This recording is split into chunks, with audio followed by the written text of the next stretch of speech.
Madame, Monsieur, bonjour et bienvenue sur Equinox Télévision pour cette nouvelle édition de votre émission 10-12, le Zénith, le repli identitaire, la dépravation des mœurs, mais aussi les dérives tribales. Ainsi va le Cameroun qui va très mal. On va en parler ce matin sur votre antenne avec la grande équipe tous les matins près chez vous. Vous accompagnez jusqu'à 12 h. Bonjour Chalamel, c'est le colérique compulsif avec nous ce matin. Bonjour Chalamel.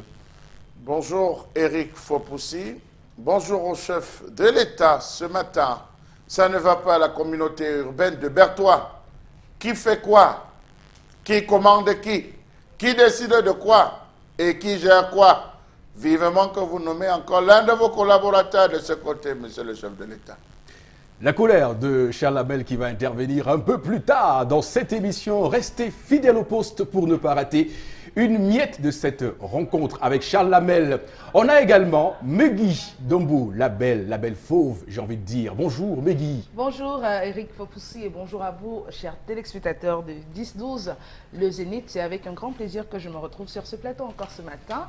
Et, la revue des réseaux sociaux dans laquelle on parlera de beaucoup de choses qui intéressent notre pays, entre autres ce triple infanticide du côté de Yaoundé. Et ensuite, on parlera justement de ces habitants du quartier Makepe Misoke qui ont assiégé l'agence de Eneo Andokoti pour se plaindre de ce qu'il y aurait trop de coupures d'électricité intempestives de ce côté.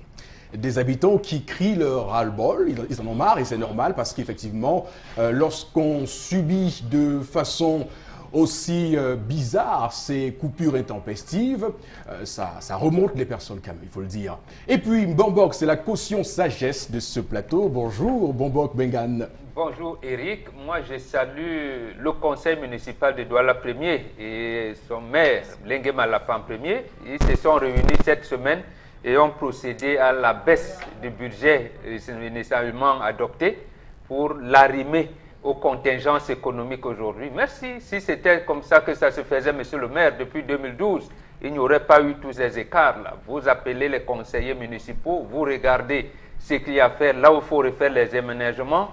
Il faut être clair comme ça, monsieur le maire. Merci. Et pour ceux évidemment qui ont tendance à nous dire que nous sommes là juste pour noircir le tableau, non, on peut également relever des choses qui marchent au final. Elles marchent beaucoup. Tendance Kenyé avec nous sur ce plateau ce matin pour l'histoire du jour. Bonjour ma Tendance Kenyé, bonjour, ça va bien? Bonjour Eric, je me porte comme un charme. Wow. Ce matin, j'ai dit à toutes les femmes qui me regardent, tendez vos tympans parce qu'il y a certaines femmes qui exagèrent.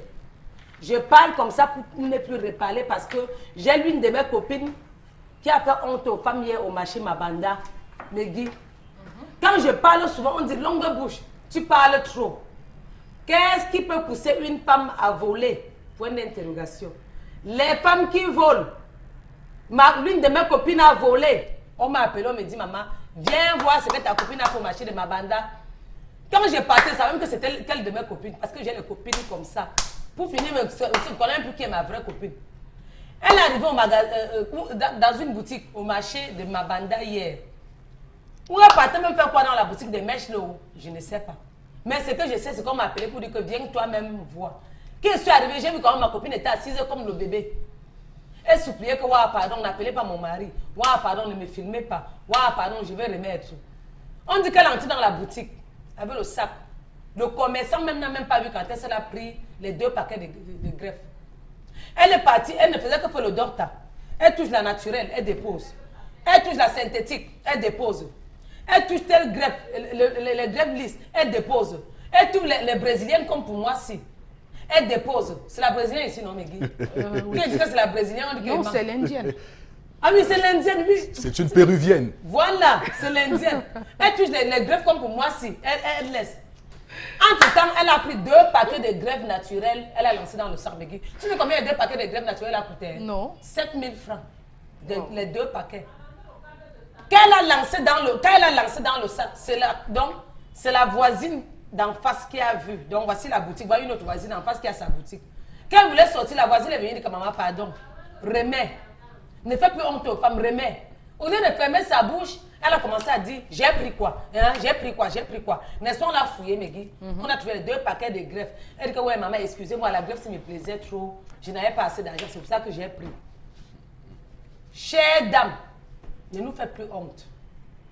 Respectez-vous, respectons-nous. Quand une femme prend sur elle de voler, ça veut dire qu'elle veut former ses enfants à voler comme elle. Est-ce que je manque bonbon? Non. Eric, je te laisse la parole. Absolument, c'est gravissime, ça pose un réel problème, hein. C'est celui de la place de la femme dans notre société au Cameroun. On se pose donc cette question. C'est plus grave quand c'est une femme qui commet un tel forfait. On se dit, bah, qu'est-ce qui se passe? Est-ce que c'est notre société qui a du mal à s'ancrer dans la perfection ou dans ce qui est positif? Alors, Charles Hamel, on voit une femme, on remarque une femme là qui a volé, une femme qui a visiblement... Au marché. Qui est allée au marché, qui est allée voler. C'est une bandite, c'est une voleuse, on va le dire. Alors, pour vous, ça suscite quel type d'interrogation, vous qui avez l'habitude de vous interroger? Aucune interrogation, c'est un constat. Ouais. Un constat que sa famille a échoué dans le principe de l'éducation. Ça démontre que son mari a échoué si elle est mariée. Parce qu'un homme est censé éduquer sa femme. Un homme est censé donner les principes qui sont les siens à sa femme en lui disant, écoute, voici là où j'accroche mon sac. Chaque femme doit savoir quelles sont les prédispositions avec lesquelles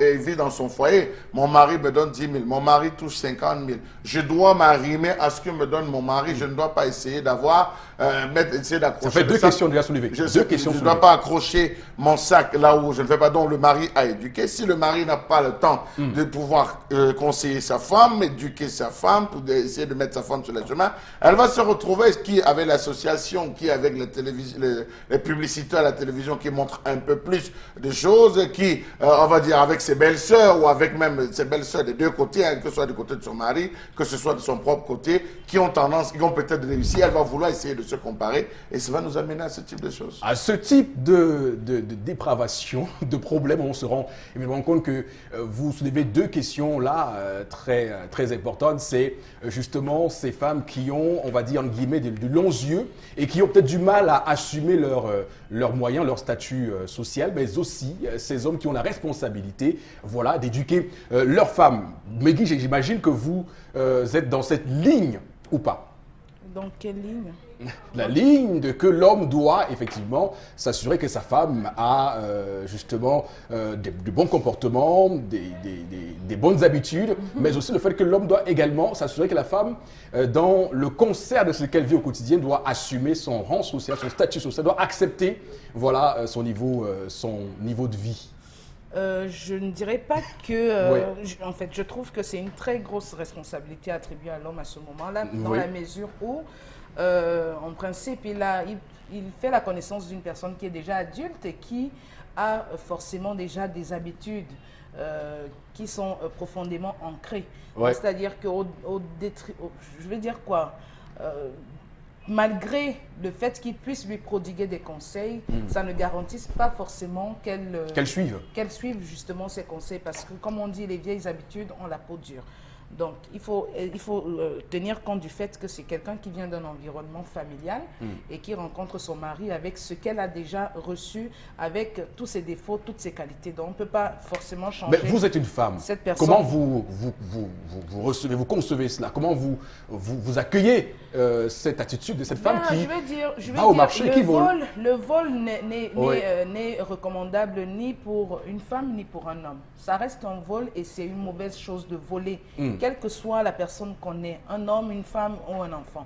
C'est une mauvaise chose. Maintenant, je vais dire quoi? On a une femme qui va voler au marché, des greffes, voilà.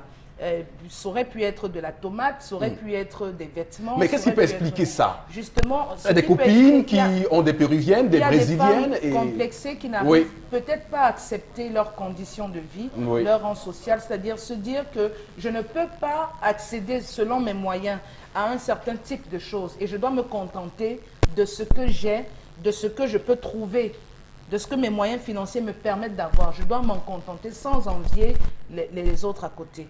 On peut avoir là une femme qui souffre de kleptomanie parce qu'il y a des gens comme ça. C'est-à-dire qu'il y a des personnes qui ne sont pas démunies, mais qui ont le besoin de voler.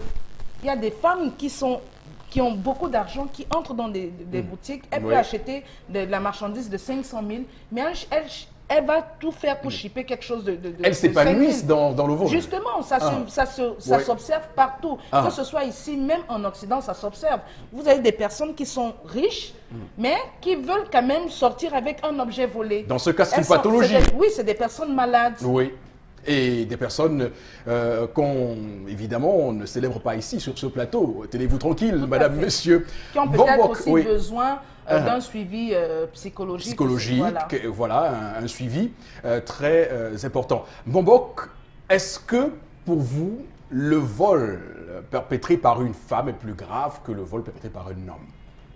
On a l'impression qu'il y a cette dichotomie, cette ambivalence lorsqu'arrive le moment d'apprécier le vol, soit de l'homme ou de la femme. Oui, tout à fait. C'est plus grave chez la femme que chez l'homme. Parce que la société, j'allais dire, en a voulu ainsi.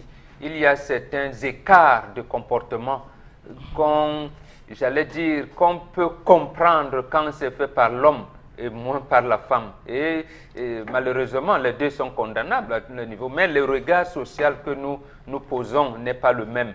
Par exemple, vous allez voir, lorsqu'on vous dit qu'une femme est dans un gang d'agresseurs, tout le monde va tiquer. Et même les agresseurs dans les taxis, dans les voitures, ils vont mettre une femme à côté. Bon, vous vous dites, la femme généralement n'est pas généralement, mais c'est trouvé que les femmes appartenaient à des gangs. De la même manière que le vol, lorsqu'un homme, on le condamne quand il est un voleur, quand il fait des écarts, quand il a des écarts de comportement, mais lorsque c'est une femme, c'est davantage plus compliqué pour elle. Donc je comprends. Mais qu'est-ce qui explique ce regard à différents niveaux? Et Charles Lamel a parlé tout à l'heure de l'éducation. En réalité, même lorsqu'on dit la langue maternelle, en fait, la langue maternelle, ce n'est pas la langue que la femme a amenée de chez ses parents. C'est la langue qu'elle vient apprendre auprès de son mari et qu'elle inculque à la femme. Donc, c'est la femme qui est en réalité le repère moral de la société. Oui. Donc, lorsque nous disons souvent que c'est elle qui est, j'allais dire, la comptable matière de la maison, c'est elle la ministre de l'Intérieur, c'est elle. Donc, elle est l'exemple même typique du comportement moral de toute la société. Donc, vous voyez, il y a une autre chose. L'homme qui fait, j'allais dire, qui aime les femmes, la société comprend un peu. Même si cet homme, on sait que c'est des dérives, il peut y avoir des dérives. Mais pour une femme, on va vite la condamner, la traiter de prostituée. Voilà, parce qu'elle doit être introspective. C'est le regard social qui est là depuis la nuit des temps. Voilà, mais malheureusement, on grandit avec ça et tout. Mais il faudrait donc que la femme elle-même sache qu'elle est le regard, j'allais dire, moral de la société. Mais ça ne discute que par l'homme. Qu'est-ce qui peut expliquer cet état de fait de cette femme qui va au marché et visiblement se retrouve à voler? Il y a les deux phénomènes que les collègues ont développés tout à l'heure. Moi, pour ce cas-là, Charles Lamel a parlé d'elle mêle son sac là où elle ne peut pas arriver, c'est vrai, mais il y a davantage la kleptomanie. Moi, je pense sur un cas de maladie. Je pense que cette femme est malade. Oui. Elle est malade, elle peut sûrement avoir ces envies-là, mais elle serait malade. Oui. Et il faudrait qu'on voie, qu'on l'encadre sur le plan social et on rectifie cette maladie-là. Oui, Chalamel, il y a que vous avez mis le doigt où ça fait mal tout à l'heure lorsque vous avez pris la parole. Et donc, on se rend compte effectivement qu'on peut se retrouver avec des femmes qui souhaitent vivre un niveau de vie qui n'est pas le leur. Et c'est quand même gravissime tout ça. Je suis un peu désolé, hein, je suis un peu désolé d'entendre qu'on parle de kleptomanie. C'est une occidentalisation, ça n'existe pas.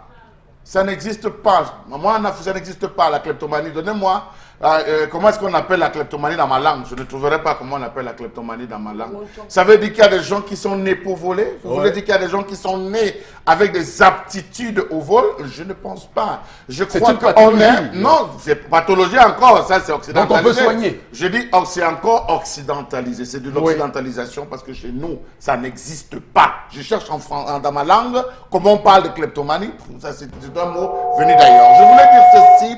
Je voulais dire que la femme en Afrique donne la vie. Elle impulse la vie et entretient la vie. La femme éduque les enfants suivant les principes et préceptes de son mari. Raison pour laquelle lorsque l'enfant veut s'égarer, la mère lui rappelle, je vais dire à ton père. Ton père, lorsqu'il va rentrer, parce que le papa est celui-là qui incarne véritablement la moralité dans la famille. La femme impose sa famille sur le plan extérieur comme modèle de vie. La preuve, lorsqu'on apprécie un homme, on dit c'est sûr que tu as une belle femme, tu as une grande femme derrière toi lorsqu'on te voit. Si dans le quartier, l'homme qui est respecté, il est respecté par rapport aux attitudes de la femme. On ne voit pas ta femme tenir n'importe où. On ne la voit pas. C'est la femme. Comme pour entendre ce que disait Bonbon. Non, la femme a ses responsabilités. Voir une femme qui vole, ça peut être que la femme, dans leur famille, ils ont eu à poser une action, pas du tout bonne, on lui a lancé, comme on dit, pour parler trivialement, comme au quartier, on a fait ce sort. Tu auras un enfant qui, dans ton sein, tu auras un enfant qui va poser des actes comme ceci. Ça peut être coupé. Oui. Ça peut être coupé, il faut le préciser comme ça. Donc on dit, il y a des enfants, on a eu un enfant, par exemple, je connais un enfant qui volait exagérément, tout simplement parce que sur le plan familial, son père, lors d'une réunion, il avait l'habitude de prendre les choses un peu plus. Ça veut dire qu'on partageait, il venait prendre un peu plus. On lui a dit, tu vas voir, tu auras un enfant qui va se comporter comme ça, qui ne sera jamais satisfait. Lorsque son père a fait amende honorable auprès de la famille, l'enfant est devenu très normal. Donc dire que kleptomanie, c'est votre position. Tendance, ma position. Tendance, Non, oui. Oui. Le commerçant là, toi le commerçant, si tu lui donnes aussi un paquet de greffes, ça allait faire quoi? Hein? Voilà une femme qui est en train de vouloir mourir parce qu'elle ne place pas la greffe. Ça ne veut pas pourtant dire que j'encourage les femmes à apprendre, à aller voler, parce que prendre sans demander, c'est le vol. De deux, si tu te rases même, ça va faire quoi, Asso? Hein, copine? Elle n'est pas encore veuve. Non, mieux elle se rase. Si tu ne mets pas la greffe, là, tu vas mourir. Moi, je sais que ce qui peut pousser une femme à voler, c'est les femmes qui aiment souvent faire le Mathieu veut. Mathieu veut. C'est comme ça que vous poussez même vos maris à aller voler, entrer en prison. Tous les détourneurs de fonds publics qui sont en prison, ce sont leurs épouses qui les envoient en prison. Parce qu'aujourd'hui, celle-ci veut la grosse voiture, je veux les greffes brésiliennes, je veux la nouvelle voiture, je veux ceci. Non, le vol n'est pas bien. Maman, je vais dire à ton mari de te raser. Jusqu'à si tu ne mets pas la greffe, là, tu vas mourir. Vous voyez à quel niveau les femmes suivent, certaines femmes nous suivent. Si c'était un homme, on allait le taper. Le brûler, je suis contre la justice populaire. Mais comme c'est toi la femme, on a laissé, on t'a filmé. Tu as dit qu'on ne publie pas. Maintenant, il faut oublier que tu es ma copine parce que tu avais fait le constat sur mon oncle qui supplie le mariage. Tu comprends, non, Megui? Elle avait menti, elle avait fait le constat qu'elle supplie le mariage. Je n'ai pas refusé. Simplement parce que quand mon gars me parle, je me tais. Je fais comme le bébé. Quand tu sais ce que tu cherches dans ta vie, bon, est-ce que tu as besoin de parler pour un homme pour parler à un homme? Soumets-toi, il t'épouse. Pour ton cas, je vais mettre ta photo sur mon mur, sur ma page Facebook, pour que tu essayes pour montrer aux femmes que ce n'est pas bien de voler. Ton problème et moi, c'est un problème particulier. Et ce problème va être géré que sur les réseaux sociaux, parce que c'est sur les réseaux sociaux maintenant qu'on gère les problèmes. Tu as eu ta chance qu'elle n'ait pas prononcé ton nom. Tu me tentes de m'écrire inbox, donc mal seulement. Je prononce ton nom lundi. Parce que je gère mes problèmes qui est ici. Tu me gères mes problèmes à la réunion, au quartier, je gère ta part sur le plateau. Et tu t'amuses même jouer ma chaîne Tendance Connu TV sur Facebook. Tout à fait. C'est ça qui est à la mode maintenant. Voilà, c'est ça qui est à la mode. Voleuse de greffe. Alors, j'aime à le dire le plus souvent, c'est que on est dans un cas quand même qui, sur le plan de notre société et de ce que le Cameroun vit au quotidien, peut aussi y interroger, parce qu'on peut se dire que ce cas est un cas isolé, et pourtant, dans chacun de nous, on va dire, pour prendre l'expression de quelqu'un, il y a cette fibre-là des personnes qui, souvent, commettent des petits actes et se disent que c'est pas grave. Donc on peut... Et parfois oui. même, oui. Quand vous n'avez pas demandé, vraiment, quand on a peur, on déballe. Tu peux entrer dans une boutique, ça peut arriver. Mais je ne vous encourage pas. Quand vous n'avez pas, barrez ça de votre tête que comme je n'ai pas, et c'est que tôt ou tard, Dieu peut me donner. Mais au lieu d'aller voler, c'est mieux d'entrer dans une boutique. Pardon, j'ai vu une grève là, est-ce que vous pouvez me donner? Il y a les âmes de bonne volonté qui peuvent donner, pourquoi pas? Voilà. Que de voler, vous suivez vos familles, suivez même ton mari.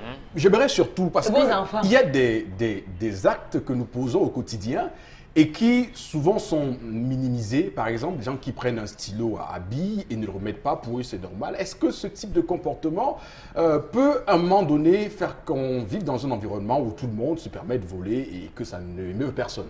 Justement, surtout quand on ne condamne pas, quand on ne punit pas dès la base. Oui. Vous avez peut-être, nous tous, nous avons connu ça. C'est-à-dire, à l'école primaire, on élève, vous venez là, vous sortez en récréation, vous avez mis votre stylo entre votre livre, vous sortez, vous revenez, un de vos camarades a volé votre bic, votre crayon à billes, ou votre crayon ordinaire, votre gomme, ainsi de suite, votre taille crayon. Vous venez, il prend soin de cacher ça, et quelquefois dans sa poche, parce qu'on va fouiller les sacs, on ne trouve pas. Mais il faudrait que, je veux dire, quand on grandit, quand on grandit avec ces attitudes-là, on a l'impression que c'est rien. Mais au fur et à mesure, on s'en habitue et ainsi de suite, ainsi de suite. Ça va donc créer un désagrément dans la société et va vous placer demain comme un voleur. On connaît l'adage qui volera un œuf, voilà, qui a volé un œuf volera un bœuf. Donc c'est pour dire qu'on cultive les attitudes comme ça qui doivent être corrigées à chaque moment dans la société et à chaque niveau. Et nous, en Afrique, on avait, et j'avais dire, les tribunaux, on avait les instances où on corrigeait ces choses. Premièrement, comme l'enfant appartient, c'est l'enfant de tout le monde. Donc, vous ne pouvez pas rencontrer l'enfant de quelqu'un qui a des écarts de comportement, des écarts de conduite, des écarts dans son action, et vous ne le corrigez pas. C'est comme ça le terme pour qu'on s'entende mieux. Voilà, c'est vous inadmissible le tout ça. Et tout. Et c'est l'enfant qui saura, il dira que non, papa tel, même je fais ça, voilà. Il le respect aux aînés, un certain nombre de choses. Donc il y avait cette rectitude morale-là. Mais davantage, on ne disait pas au papa d'abord. On rapportait à la maman. On dit, est-ce que vous savez que votre garçon-là est-ce que vous savez que votre fillette a tel comportement? Maman commence d'abord à lui dire. C'est quand il pense que ça la dépasse, il va dire, mais attends, tu sais que ça fait 3 fois. Je n'ai pas encore dit à papa. Voilà. Et maintenant, comme ça commence même dehors, tu sais que l'ami de papa t'a vu l'autre jour, j'étais plus là pour que tu te corriges. Tu ne veux pas. Voilà comment ça se faisait. Mais comme aujourd'hui, la méfiance est arrivée au point où tu vois le fils ou la fille du voisin faire quelque chose. Bon, vous vous dites, est-ce que j'ai quoi dedans? Alors que demain, peut-être l'enfant qui deviendra... Donc, avant que Megui ne parle, Charles Lamel, on s'achemine donc là vers un manque de sincérité, de franchise. Parce que combien de personnes au quotidien, lorsque vous allez dans une échoppe, vous achetez une marchandise et qu'on vous rembourse par exemple un surplus, combien de personnes remboursent le surplus voilà, donc c'est ces petits actes qui justement font qu'au quotidien, nous serons dans une suite de vol. Alors, il faut dire, je suis d'accord avec vous que personne ne rembourse ce surplus, mais il faut dire que l'action qui est... Oui, peut-être vous, mais je dis pratiquement personne. Ça se généralise au fur et à mesure. C'est une exception. Ça se généralise au fur et à mesure. C'est une exception. On vous appelle Moubou quand vous remboursez. Je voulais dire ceci, c'est que ça peut être un moyen pour cette femme de lancer un appel à son époux. Parce qu'il y a des hommes qui ne pensent pas que leurs femmes, elles aussi, peuvent s'habiller. Elles ont des besoins.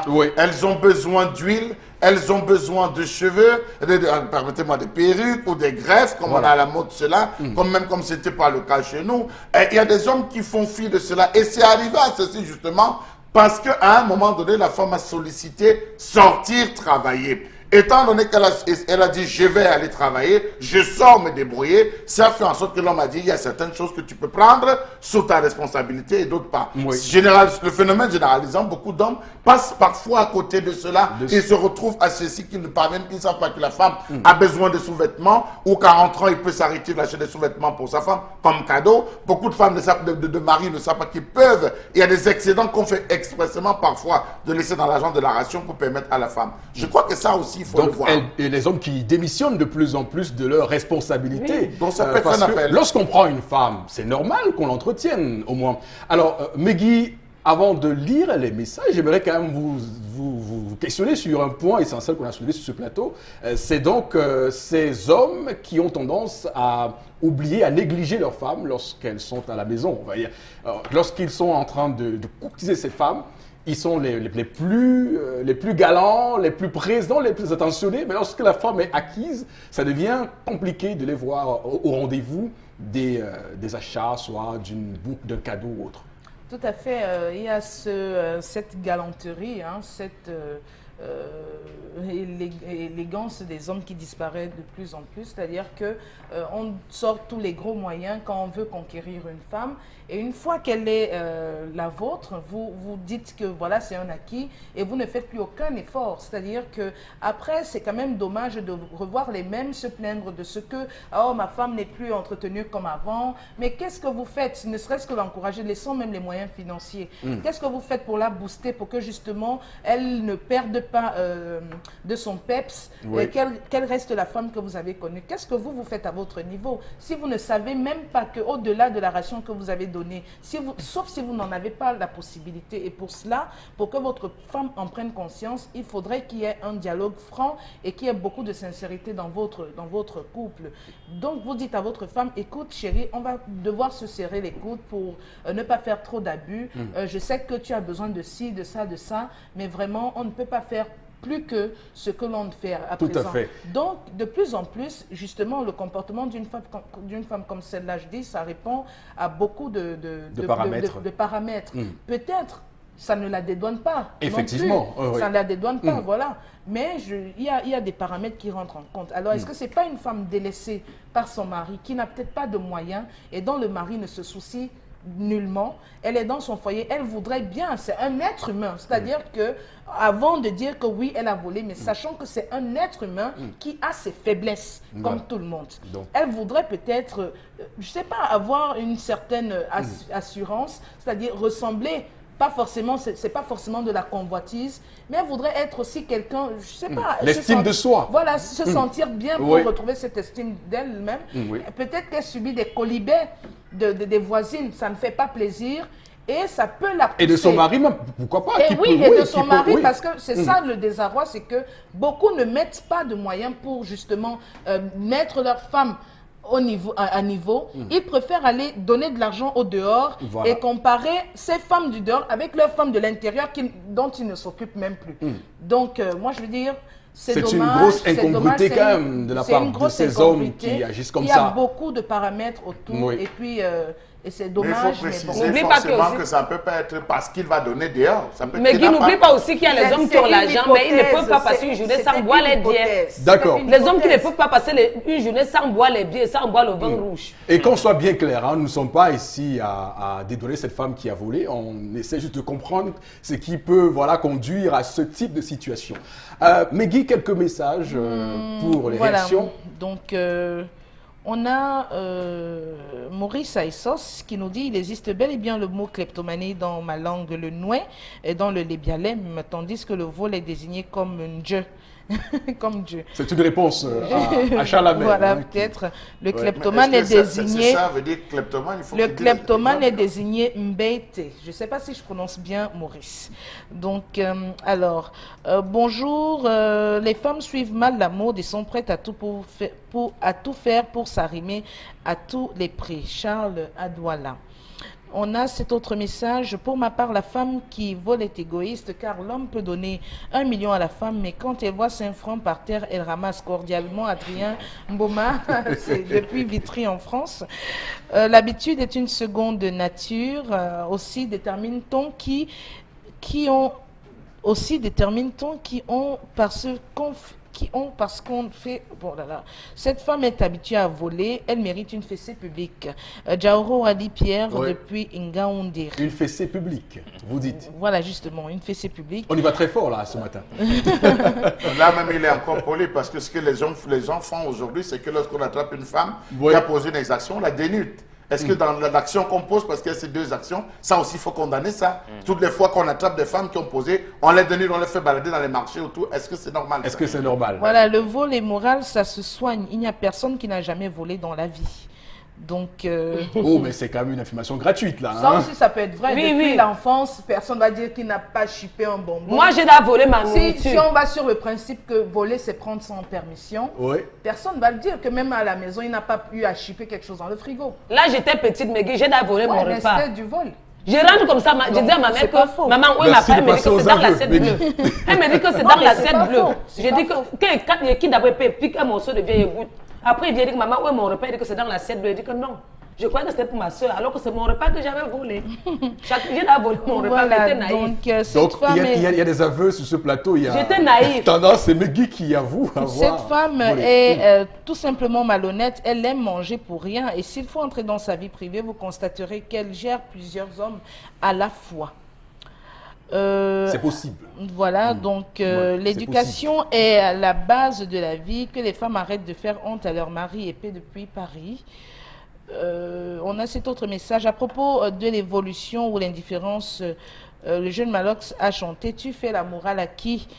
Et voilà la situation générale. Dommage que la leçon de morale revienne en force dans nos écoles. Fania à Douala. Ah oui, c'est vrai, Bombok, il y a, Oui, ça a il y a disparu. la morale qui n'est plus au programme de nos, Oui, de nos ça a écoles. disparu. C'est dommage, du ça. programme scolaire, c'est vraiment Oui. dommage. Voilà, donc les femmes ne sont pas patientes. Elles peuvent tomber sur un homme qui n'a pas encore d'argent. C'est Yannick Abafoussam. Yannick Abafoussam. Voilà. Merci Megui pour ces messages. Continuez, madame, monsieur, à nous envoyer vos réactions au numéro qui est au bas de votre petit écran. On va poursuivre ce voyage dans le 10-12, le zénith de ce jour, avec la colère de Charles Lamel. C'est le colérique compulsif. J'appuie là-dessus parce que dans un instant, vous découvrirez le sujet de cette matinée. À tout de suite.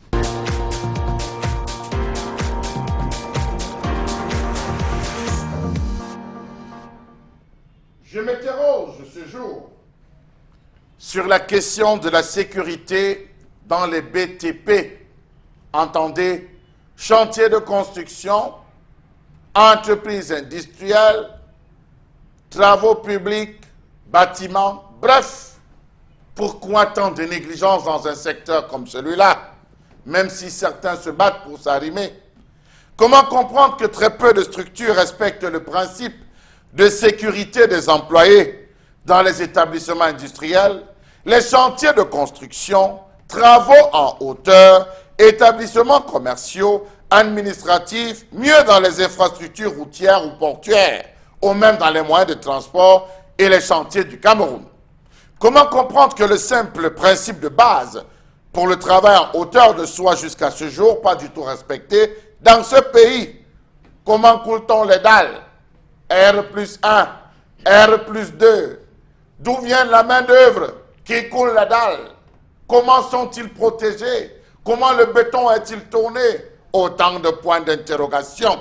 Savez-vous que les travailleurs dans ce pays sont susceptibles d'être exposés à plusieurs risques? Et d'ailleurs, ils le sont. Prenons par exemple les travaux aux risques, aux équipements de travail, machines et outils, véhicules. Combien de jeunes n'ont pas encore été heurtés par les parties mobiles en mouvement des machines, écrasement par des chutes d'objets ou des véhicules, coupures et perforations par les outils de travail, projection des particules solides, copeaux de métal, de bois ou de roche. Combien de personnes n'ont pas encore été victimes de matières incandescentes, contraintes posturales et visuelles et gestes même répétitifs? Allez voir dans les chantiers, vous allez vous rendre compte. Combien de jeunes n'ont pas encore ou ne sont pas exposés aux substances toxiques? Substances toxiques, chimiques, biologiques. Dans le chimique, on a les expositions à des substances chimiques par inhalation, ingestion ou contact cutané, produits gazeux, liquides ou solides, produits cancérigènes, mutagènes, toxiques, corrosifs, irritants, allergisants. Dans le secteur biologique, combien de jeunes ou de personnes n'ont pas encore été infectées ou alors exposées à des agents infectieux, bactéries, parasites? Ah oui, il faut se poser toutes ces questions. Combien de personnes au niveau des méthodes de travail n'ont pas encore subi?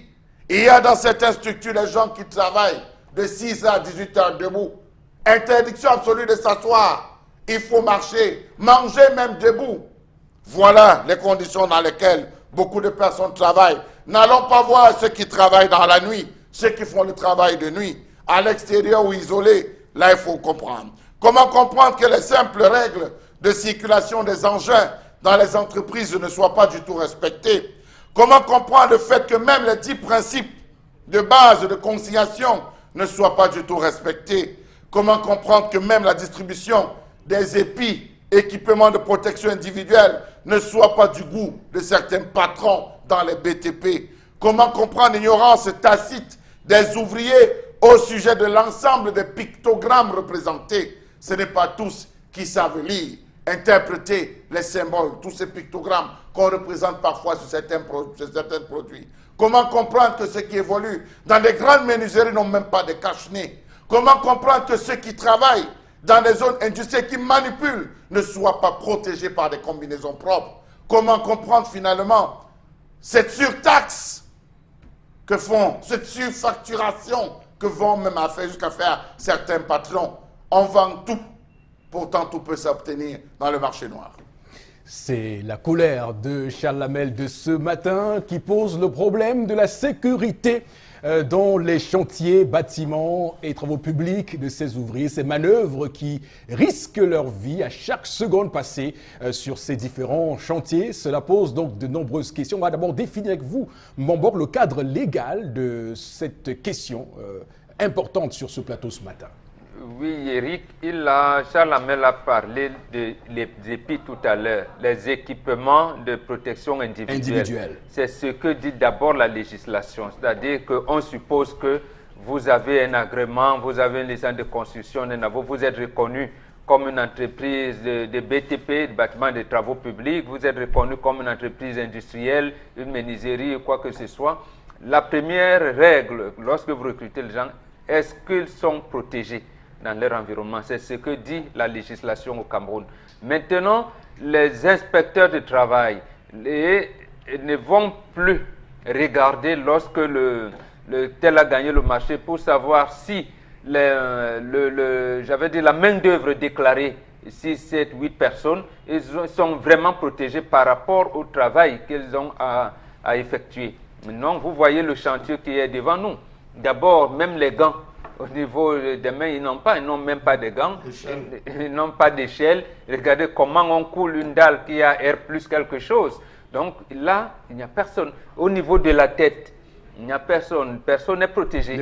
Personne n'est protégé. Et une chose curieuse, c'est que le chantier se fait, j'allais dire, dans une zone urbaine. Ça veut dire que tout le monde passe. Tout le monde passe, même les autorités qui ont délivré, semble-t-il, le permis de conduire, de bâtir, voilà, le permis de bâtir, peuvent passer là et dire, bon, ah oui, cet immeuble, oui, il y a un permis de bâtir. Mais ça ne devrait pas se limiter à ça.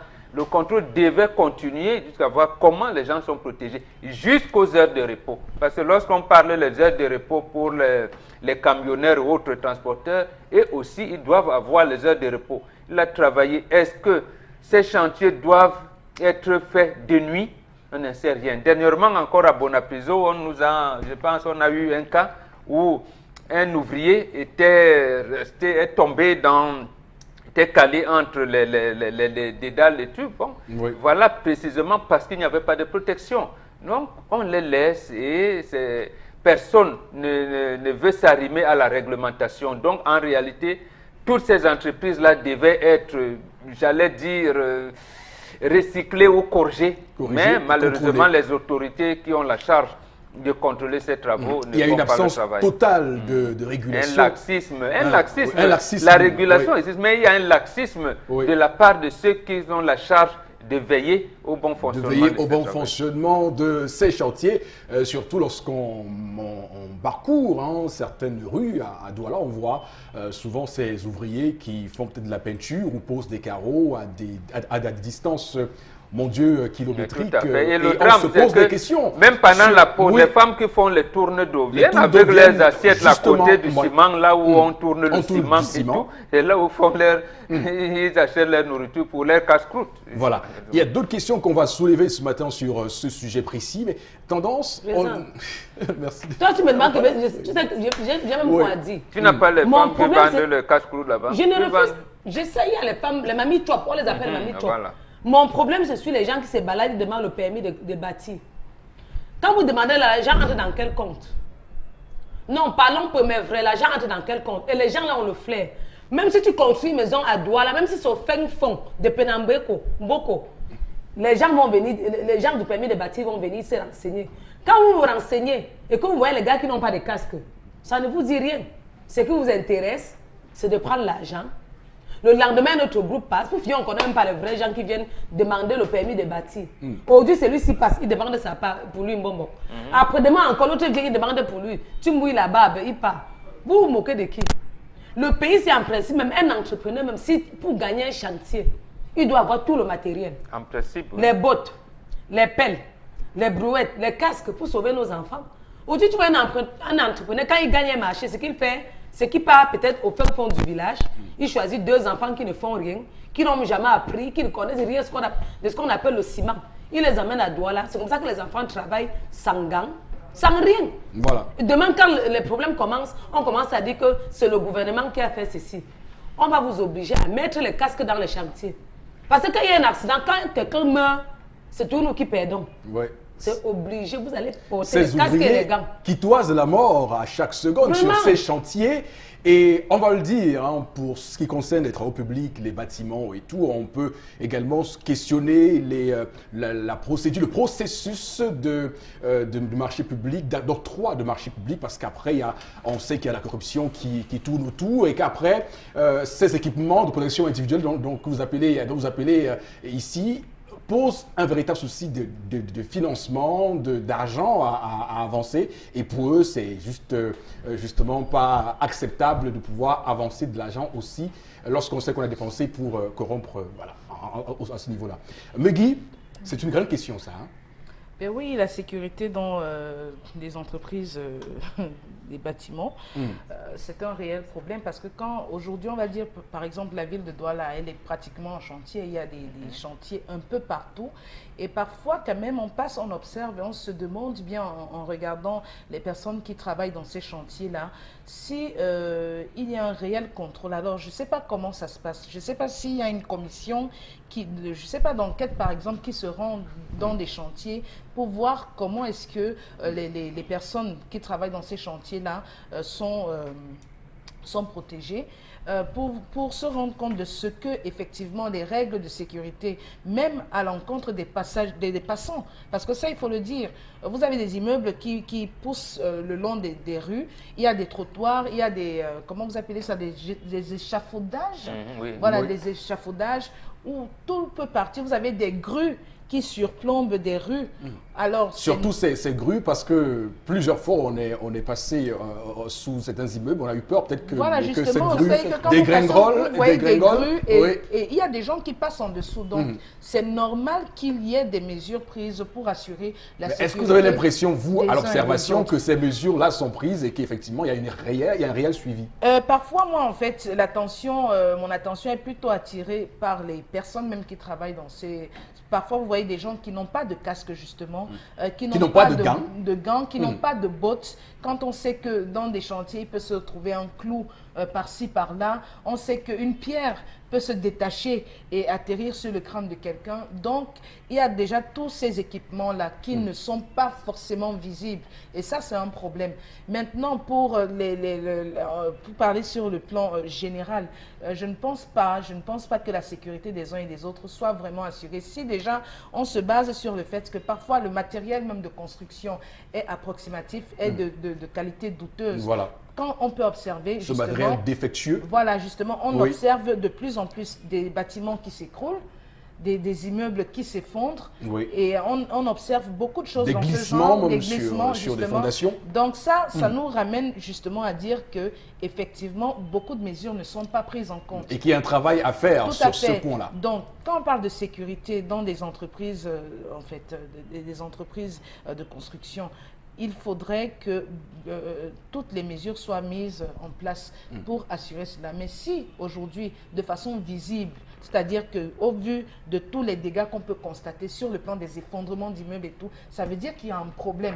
Il y a un problème déjà quant à la qualité des personnes qui travaillent sur ces chantiers-là, quant à la qualité du matériel qui est utilisé, et vraiment ça fait rentrer beaucoup de choses en compte. En compétition. Et justement, lorsqu'on en parle ce matin, parce que j'entends le mot EPI, équipement de protection individuelle, c'est un gros mot ça, hein, parce que quand vous en parlez, Jalabel, j'ai envie de sourire, parce que on observe bien au quotidien que ces employés, ces ouvriers, ces manœuvres n'ont pas tous ces équipements et Tout à l'heure, je l'ai dit parce que c'est très important la corruption qui est autour de ces chantiers. Parce que lorsqu'un individu entrepreneur a gagné un marché et que pour ce marché-là, il a dû avancer des frais pour corrompre ici et là, des sous-tables, des pots de vin, vous n'imaginez pas ce monsieur venir encore avancer des frais pour faire l'achat de ces matériaux, de ces matériaux de protection-là, quand même. Alors, il faut dire que Eric Fopoussi, on ne respecte rien au Cameroun. C'est le malheur, c'est qu'au Cameroun, lorsque vous voulez faire quelque chose, on vous dit le Cameroun, c'est le Cameroun. On va faire comment? On va faire comment? Ya boya alors. Lorsque vous voulez vous plaindre, on va vous dire c'est le fils de X ou c'est le fils de Y. La preuve, la rue qui est juste à côté de la rue Jameau, a été barrée toute une nuit par des militaires armés jusqu'aux dents parce que c'était la sœur d'une ponte de régime. On a bloqué la rue avec des hommes avec les armes, or que c'est les obsèques. Donc même les cadavres on protège déjà avec les armes. Il faut voir jusqu'à quel point il a laissé aller. Pour revenir au sujet, Eric Fopoussi, je vais vous dire que la première protection, c'est l'environnement au chantier. Ici, à quoi? Que ce soit la rue Bernabé, que ce soit la rue Foch, que ce soit la rue Jameau, que ce soit la rue Gallieni, l'ensemble des rues de tous ces blancs-là qui on a donné, les rues, lorsque vous voyez des chantiers là-bas, la grue est pratiquement sur le trottoir. A-t-on respecté les piétons? La grue en mouvement, il n'y a personne pour stopper les véhicules. On récupère les parpaings, on fait monter. Parfois la charge est plus forte, ça lâche, le câble lâche, ça redescend. Vraiment. Nous sommes en ville. Vraiment. Pas de protection urbaine. Pas de protection même dans les périphéries. Il faut dire donc que voilà le premier problème.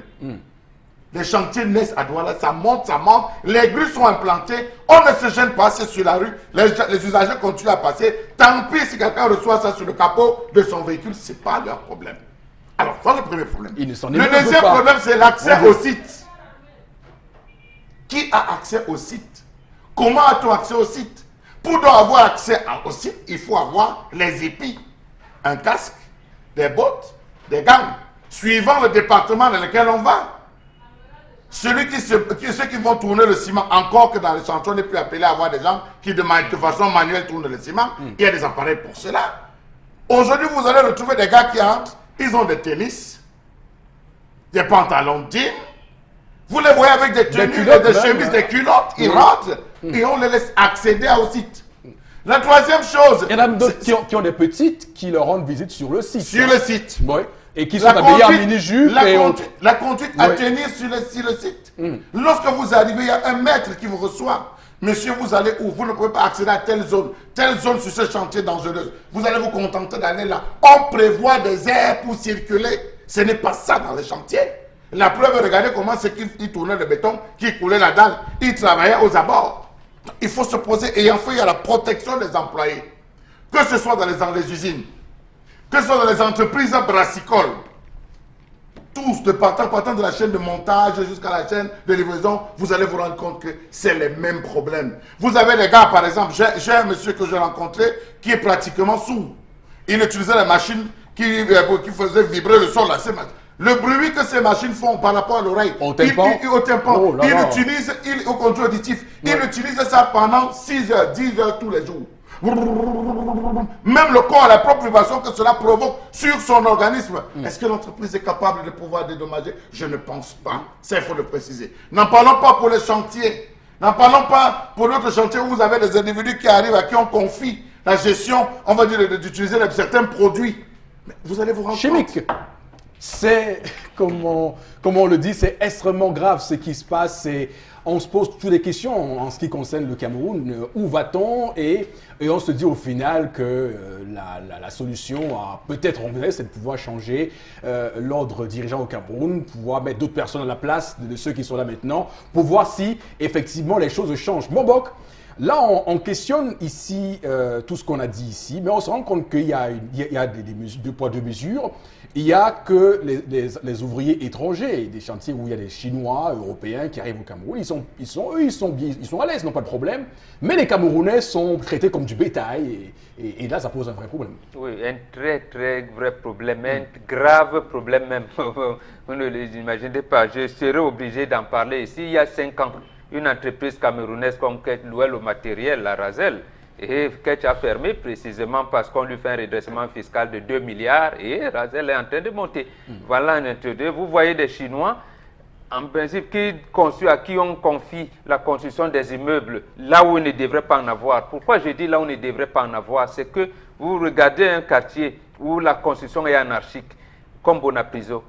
Avant, ce quartier était construit avec des maisons de taille qui n'avaient pas des maisons véritablement en étage. Ou bien on réservait les carrés où on pouvait faire des maisons en étage. Aujourd'hui, vous pouvez venir un matin, vous décider de faire une maison en étage. Et l'essentiel des chantiers sont confiés aux Chinois.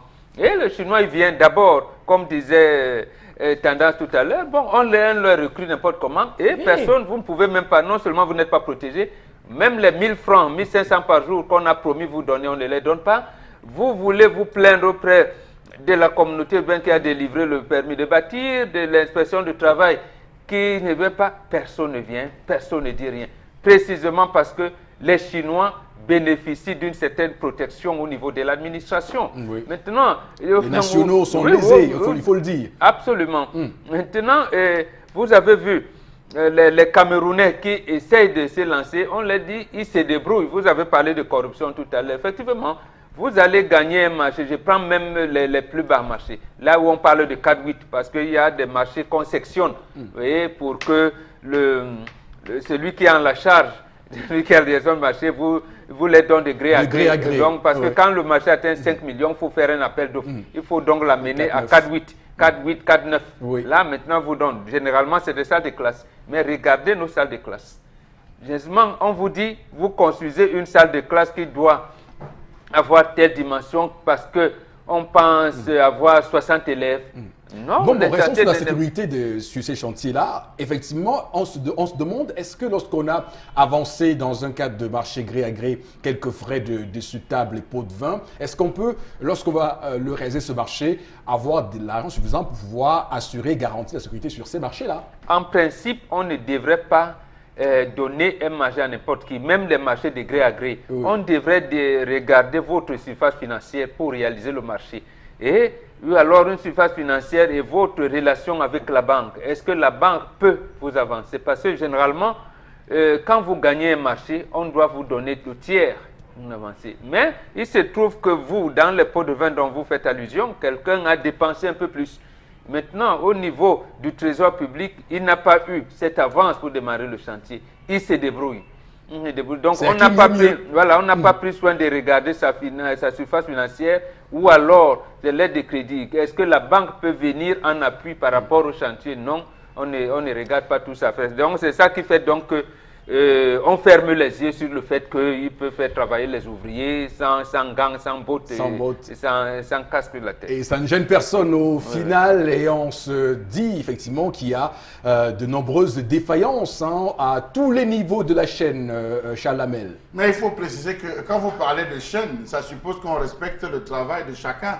C'est-à-dire, il y a ceux qui font la fouille, il y a ceux qui font l'élévation. Oui. Il y a ceux qui frappent les parpaings, ceux qui font l'élévation, ceux qui font la ferraille, ceux qui font la charpente et celui qui tôle. Ah oui, ça c'est quand on respecte. Mais ce n'est pas ça.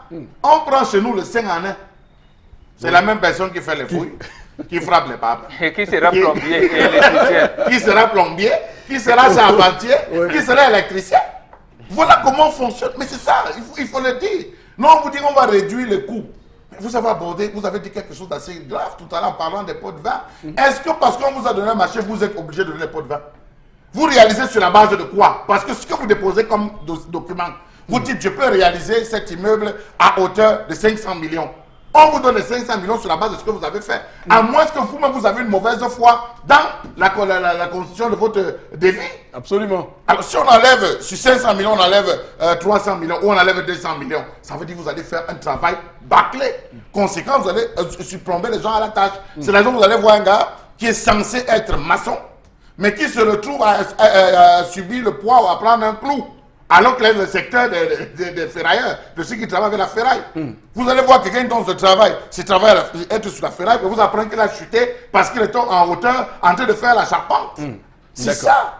On fait à peu près, on fait tout pour ne pas mettre les gens à l'aise. À Et l'aise. justement, Chalamé, j'aimerais vous entendre sur ce point précis de la boîte à pharmacie, de la santé, de Ah, l'infirmière. non, oubliez ça, non, oubliez ça. franchement, non. Vraiment, ça n'existe Ça pas. n'existe pas, Ça faut oublier. n'existe pas. Begui a parlé tout à l'heure, même le simple clou qui frôle quelqu'un, même les antitétanes. Non, vous Dans débrouillez. un chantier pas Vous très vous loin, débrouillez. pas très loin de Férouz Bessengue, gouverneur de chantier, un employé a pris un clou, justement parce qu'il avait une tennis. On est venu, la première question qu'on demande, tu as pris l'antitétanique. Il regarde le maître, il dit que l'antitétanique, pourquoi? Vous voyez ce scandale. C'est Ça un- veut dire- c'est c'est un un scandale. scandale. Oui, Ça veut c'est dire que de grave. manière arrivée, il ne sait pas qu'il doit prendre. En termes de vaccins, il y a des vaccins. Il y a des électrocutions sur les choses. Sur des Absolument. chantiers, par exemple. Quelles sont les mesures d'urgence qui peuvent être Est-ce prises? qu'ils savent d'abord Oui. comment éviter justement ça? Est-ce qu'ils savent On des connaît. mesures? Est-ce qu'ils sont briefés Justement. au départ? Non, Parce que- mais qui permet de souffler en te disant que le maître d'ouvrage commence par dire au gars que tu d'abord en direct. Je n'ai pas compris, je ne suis pas encore allé payer Ouais, tout ouais, d'abord en direct. Voilà l'expression tout d'abord en direct, on va voir le reste après. Mehdi. Tout à fait. Donc, c'est assez grave ce qui se passe et on se rend compte, et je l'ai dit tout à l'heure avec à suffisance, à foison, c'est qu'effectivement, ces ouvriers toisent la mort à chaque seconde sur ces Absolument. chantiers-là. Oui, Comment oui, les temps sont absolument. difficiles. Voilà, C'est le le pays Cameroun. qui est dur. On va faire Le comment? Les temps sont Cameroun est difficiles. dur. On fait tout au rabais dans ce pays. Il va Et aller tout le faire monde son trouve ça tatouage. normal au final. Non, les Tout le temps monde trouve sont ça normal. difficiles. Vous allez demander à quelqu'un, c'est quoi ta spécialité? Ah non, maman, moi je suis Mais pluridimensionnelle. c'est que je vois, je fais. Je suis pluridimensionnelle. Vous allez prendre quelqu'un pour le carrelage. Oui. Il va Voilà. vous proposer des services d'électricien. Des plombier, plombiers. Mais c'est dur au pays, on va faire comment? Tout ça oui, devient. ça Et va. justement, je regardais une situation la dernière fois où en Europe, on vous demande, vous êtes plombier, d'avoir une licence de plomberie. Hein, c'est important. Est-ce que les plombiers, les manœuvres, les maçons ont une licence? Est-ce qu'on leur, Non, on leur octroie? Parce que pour exercer, il va bien falloir avoir un agrément. Attends, Chalamel. Eric Fopoussi, Oui. cherchez, vous avez réussi à trouver un plombier depuis ce dernier temps à Douala? Non, depuis Trouver un plombier à Douala ce dernier temps-ci? Depuis 10 Vous ans. marchez encore, vous voyez une plaque plombier, bien vouloir toquer à Ouais. la porte ici, voici plombier. Ça n'existe plus, les gars sont sur les motos. C'est compliqué. Alors, on va aller prendre quelques réactions de nos téléspectateurs qui nous regardent avec plaisir ce matin. Megui, quelques messages. Oui, Eric, donc on a ce premier message à propos de la colère. Vraiment, les chantiers au Cameroun, c'est de l'esclavage. Ici, à la zone industrielle de Bassa, les gens meurent chaque jour. Et personne ne dit rien, Voilà. personne ne parle, c'est sous silence. Au final. Alors, les marchés se passent entre les familles et les copains, d'où l'inachèvement de nombreux chantiers. C'est Charles depuis Douala. Alors, on a cet autre message, c'est le gouvernement qui devait mettre un terme et des sanctions en place pour tous ces risques dans les entreprises. Le gouvernement qui a tout à fait démissionné de ses fonctions de suivi de ces règles-là, et c'est dommage. Au final. Voilà, donc le paradoxe, c'est que les ouvriers acceptent et supportent de travailler dans ces conditions. La précarité et le chômage amènent la jeunesse à se sacrifier pour le moindre pain quotidien. Jean Elvis à Douala. Voilà. Et donc, on est à se dire que tout ceci est extrêmement grave. Megui a un dernier message, vous sent Oui, chaque engagé. ouvrier Allez-y. sérieux devrait acheter lui-même son casque, ses bottes et ses gants. Ouais, c'est Il ça. touche Ah combien? bon, hein? Il touche combien? Il touche combien? Vous venez, vous savez même pas si on va vous recruter Vous dans le recrutez. chantier en Voilà. question. Donc vraiment, il faut, Non, en il faut, il principe, faut non. laisser, il faut dire les choses clairement. Sur ce plan, le gouvernement a complètement foiré. Il y a des choses à faire et il y a du travail, il y a du boulot, chers messieurs, sur cette question précise. Et c'est sur ce qu'on va donc mettre un terme à ce sujet, mais également pour cette première partie de votre émission 10-12, le Zénith. On se retrouve, mesdames, messieurs, dans un court instant sur votre chaîne de télévision, la numéro 1 et de loin.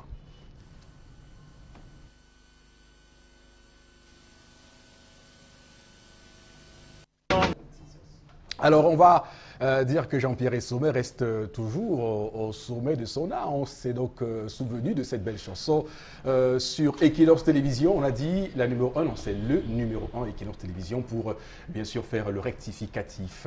Megui, quelques messages pour entamer cette deuxième partie. Oui, on est sur la page de l'émission 10-12. Le Zénith où Jacques Otumbo réagit à propos de l'histoire du jour. Protégeons les femmes. Celle qui a pris la mèche sans payer devait toujours venir payer. Le plus souvent, la femme peut être fatiguée et oublier qu'elle a mis des mèches dans son sac sans payer.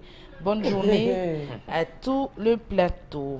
Oui, donc, ça peut être une solution, c'est une possibilité. une possibilité. Faut pas- Ouais, c'est une éventualité qu'il faut Il y a surtout par pas exemple, louper. il y a par exemple des gens au marché qui vendent des accessoires pour femmes, des barrettes, des chichis et tout. Vous pouvez essayer un truc et puis après vous oubliez de l'enlever en Voilà. essayant Même de... au salon de coiffure, parfois on vous- oublie la serviette. Voilà, vous Ok. pouvez avoir la Vous le faites par serviette ou bien je inadvertance. sais pas et puis Même en le pain, il y a partant- plus. Une éventualité Voilà. vraie dans le cas où vous avez l'habitude d'acheter dans cette boutique. Une éventualité vraie dans le cas où vous avez eu à faire même des achats ce même jour dans cette boutique. Mais une éventualité fausse. Si vous êtes rentré, vous avez testé, vous avez récupéré. D'accord. Autre message, Buggy. Alors donc, on a Emmanuel NMJR officiel, voilà c'est son nom, hein, et qui nous dit... non, on va pas lire ce message parce On va lire ce il ne message. réagit pas, il ne réagit pas à propos réagit des pas, différentes c'est un message histoires. effectivement pour nous encourager. Tout Merci à fait. beaucoup, très cher ami. Voilà, donc le domaine technique au Cameroun est laissé en pâture. Même les Indiens nous font de l'esclavage. Dave à Douala. Mais que voulez-vous lorsque on vous montre que L'inspection la du vie d'un travail ne Camerounais peut rien, est voilà. moins importante que celle d'un Guinéen, vous voulez que ça fasse comment? Voilà, cette femme a non seulement les amis qui la dépassent, raison pour laquelle elle voudrait aussi faire comme elle, et aussi elle peut être le genre de femme qui est habituée qui est habituée à de belles choses. Et le jour qu'il n'y a pas, elle se met à voler parce qu'elle n'est pas habituée à la pauvreté. Au manque, donc du coup, elle rattrape cela par le vol. Non, là, c'est pas acceptable ça. C'est inacceptable, il faut le dire. Bonjour, la dame est dans le besoin. Maintenant, pourquoi vole-t-elle? C'est une autre question. Et j'aimerais demander la différence entre... donc voilà, non. Corrigeons simplement. Corrigeons Il y a simplement, aussi oui. des femmes qui attendent toutes de leurs époux et c'est pas bien. Arnaud de Douala. Un peu aussi, une femme même peut me garder sur l'argent de ration, 500 francs par jour, je mets dans la caisse. Après, elle achète ta greffe. Il y a les greffes au marché de Colo, 1500 francs. Oui. Faire preuve d'économie, de bonne gestion financière. Donc on a Yannick depuis Ndiki qui nous dit cette femme est un oiseau, elle vole depuis son bas âge.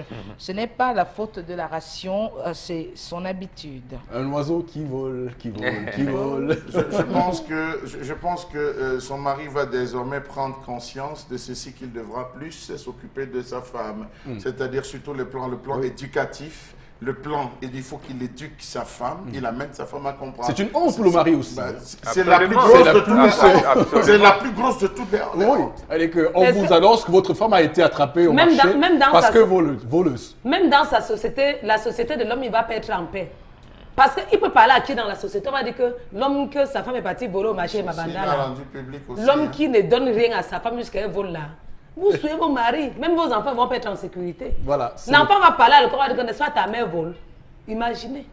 Ça tend les nez, mais voleur, entre guillemets. Ta mère vole. Même la belle-mère, ça va la toucher. On va dire que maman, tu te souviens que la mère a son fils qui vit dans tel quartier à Douala, sa femme a volé dans tel marché tel jour. Ça trouble toute une famille, Megui. C'est énervant. Alors, cette femme a des yeux aussi longs que le bout de son nez. Elle souille l'image des femmes qui sont mères de l'humanité. Nassar de Ngaoundal. On va dire que ce sujet fait réagir, hein. Absolument. Clairement. Non, parce qu'il y a certains écarts qu'on Oui. ne peut pas, qu'on ne pardonne pas aux Qu'on ne femmes. pardonne pas aux femmes, oui. On ne doit les pardonner à personne d'ailleurs. Absolument, Ça, mais maintenant il y a un regard social. Hein. Il fait que quand l'homme il est braqueur, on le condamne, mais si on dit la femme aussi a braqué, vous savez, c'est. On tique un peu, quand C'est même. reste scandalisé Après, alors que on a les deux vu- sont On a condamnables. vu les femmes dont les maris ont été incarcérés dans le cadre de l'opération Épervier pour avoir détourné des vingtaines de milliards. On n'a pas vu la honte sur le visage de ces femmes. Hein. On n'a pas vu. Hein. On les voit comment elles vivent. Mais pour un peu qu'une femme a posé, regardez toute la honte qui va peser c'est- sur On va l'homme. peser c'est sur- le regard Oh, social. ouais, c'est vrai. Alors, on va donc arrêter sur les messages. Continuez à nous les envoyer, madame, monsieur, on les reçoit avec beaucoup de plaisir. Place maintenant avec Megui Dambou, la revue des réseaux sociaux. Merci infiniment, Megui. Merci. Je vous Eric. remercie d'abord parce que je sais pourquoi je le fais. Ah d'accord, c'est bien alors. Parce qu'on va évoquer un sujet très important ce matin, un sujet qui me tient à cœur. D'accord. Ah. Eh bien, voilà, en premier lieu, donc, on va parler de ce sujet qui défraie la chronique désormais. Consternation générale, un père assassine ses 3 enfants et se réfugie dans une ambassade à Yaoundé. La scène macabre se passe mercredi, il y a 2 jours, 2 novembre 2017, dans la maison familiale au quartier Kondengui à Yaoundé. L'homme dont l'identité n'a pas été révélée a donc tué ses propres enfants âgés respectivement de 13 ans, 6 ans et 3 ans. Il se pourrait donc qu'il les a d'abord étranglés, ensuite il les a poignardés. Donc lui-même, de son propre chef, il est allé se rendre à l'ambassade, je crois, on parle de l'ambassade suisse. Voilà, parce qu'il serait donc camerounais d'origine et de nationalité suisse. Il est allé se rendre et il est passé aux aveux. Donc les corps ont été retrouvés en début de putréfaction et c'est une nouvelle. On se demande jusqu'à présent quels sont donc les mobiles de ce triple infanticide. Notons que beaucoup de journalistes ont qualifié ce meurtre de drame familial, mais je voudrais qu'on reste sur le cas de meurtre parce que ça pose un véritable problème au Cameroun et c'est avec un ton grave, avec une gravité que j'évoque ce sujet, madame, monsieur, c'est que on est dans une société où tout va vraiment mal. Tout va mal et bon, j'ai envie de vous demander quelle est votre grille de lecture suite à ce meurtre? On ne va pas dire drame familial, mais à ce meurtre. Depuis 1 an environ, je n'ai cessé de dire que le ciel du Cameroun s'est obscurci. C'est obscurci. On a parlé ici à un moment donné des crimes rituels. On a parlé des accidents de circulation, un certain nombre de choses. Lorsque le ciel est obscurci, on aboutit fatalement à ce genre de phénomène où un homme assassine ses propres enfants. Quel que puisse être, j'allais dire, le délit ou le crime qu'a commis l'enfant, qu'est-ce qui justifie l'assassinat? J'ai vu un certain nombre de posés dire peut-être non, rien ne justifie l'assassinat d'un être humain qui préserve vos propres enfants. Et là, infanticide. Justement, le problème ici, bon, c'est vrai, ça s'est passé il y a 2 jours seulement, donc on nous dit qu'il est détenu à la direction de la police judiciaire à Yaoundé et que c'est lui-même qui s'était rendu parce que comme la loi aussi nous protège, parce que c'est ça aussi, il faut le dire, parce que la loi de 1968 sur la nationalité protège le compatriote là maintenant, parce que là il n'est plus camerounais, c'est un Suisse et il est allé à l'ambassade suisse pour dire je viens de tuer mes enfants. Et on le prend, c'est pour cette raison que vous voyez que même les autorités, je veux dire, traitent le problème avec un peu de retenue, parce que là, ils ont quelqu'un d'une autre nationalité. Donc c'est un Suisse qui est venu assassiner les enfants. Est-ce que les enfants sont suisses? Les enfants sont camerounais? Pour le moment, je n'en sais rien. Donc on va donc regarder au niveau de la coopération judiciaire, qu'est-ce que ça prévoit, ainsi de suite. Donc je pense que cet enfant, ce monsieur, c'est un criminel et ce n'est pas, j'allais dire, je ne sais pas où il sera jugé, mais c'est un criminel. Vraiment, rien ne justifie ce crime-là, ce qu'il a fait. Rien ne peut d'ailleurs justifier ce crime, ces crimes. Mais Guy, on est vraiment, je vous assure, hein, j'ai la bouche qui ne parle plus, je suis sous choc. Mais il n'y a pas de... C'est normal que vous soyez sous le choc. C'est pour, je ne sais pas, quelqu'un... Penser qu'un homme ou une femme même puisse tuer, parce que déjà tuer un être humain, c'est quelque chose d'effroyable. Et ses propres enfants... Qui plus est, ses propres enfants. Ses propres enfants, 13 ans, 6 ans, 3 ans. On veut bien savoir qu'est-ce qui peut avoir motivé un tel acte. Moi, personnellement, je me demande qu'est-ce qui peut bien avoir motivé un tel acte. Est-ce qu'on n'est pas là en face d'un démon? Il faut se demander, est-ce que c'est une personne qui est encore normale? Il faut le savoir. Quelle que soit la crise qui existe dans le couple, parce qu'il paraît qu'il est avec la mère de ses enfants.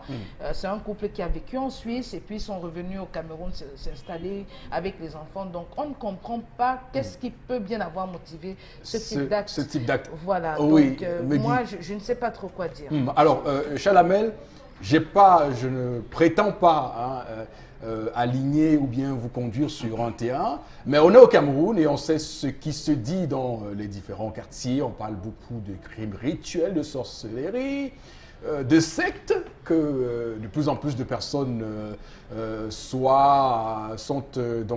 une pression énorme dans les sectes.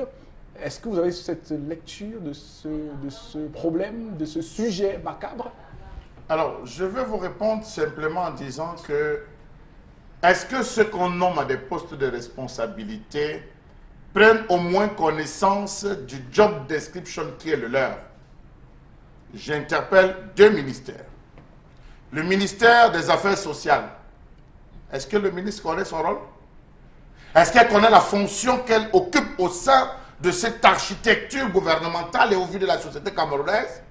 Premier point. Premier point. Deuxième point. Le ministre de la promotion de la femme et de la famille. Famille. Connaît-elle son job description?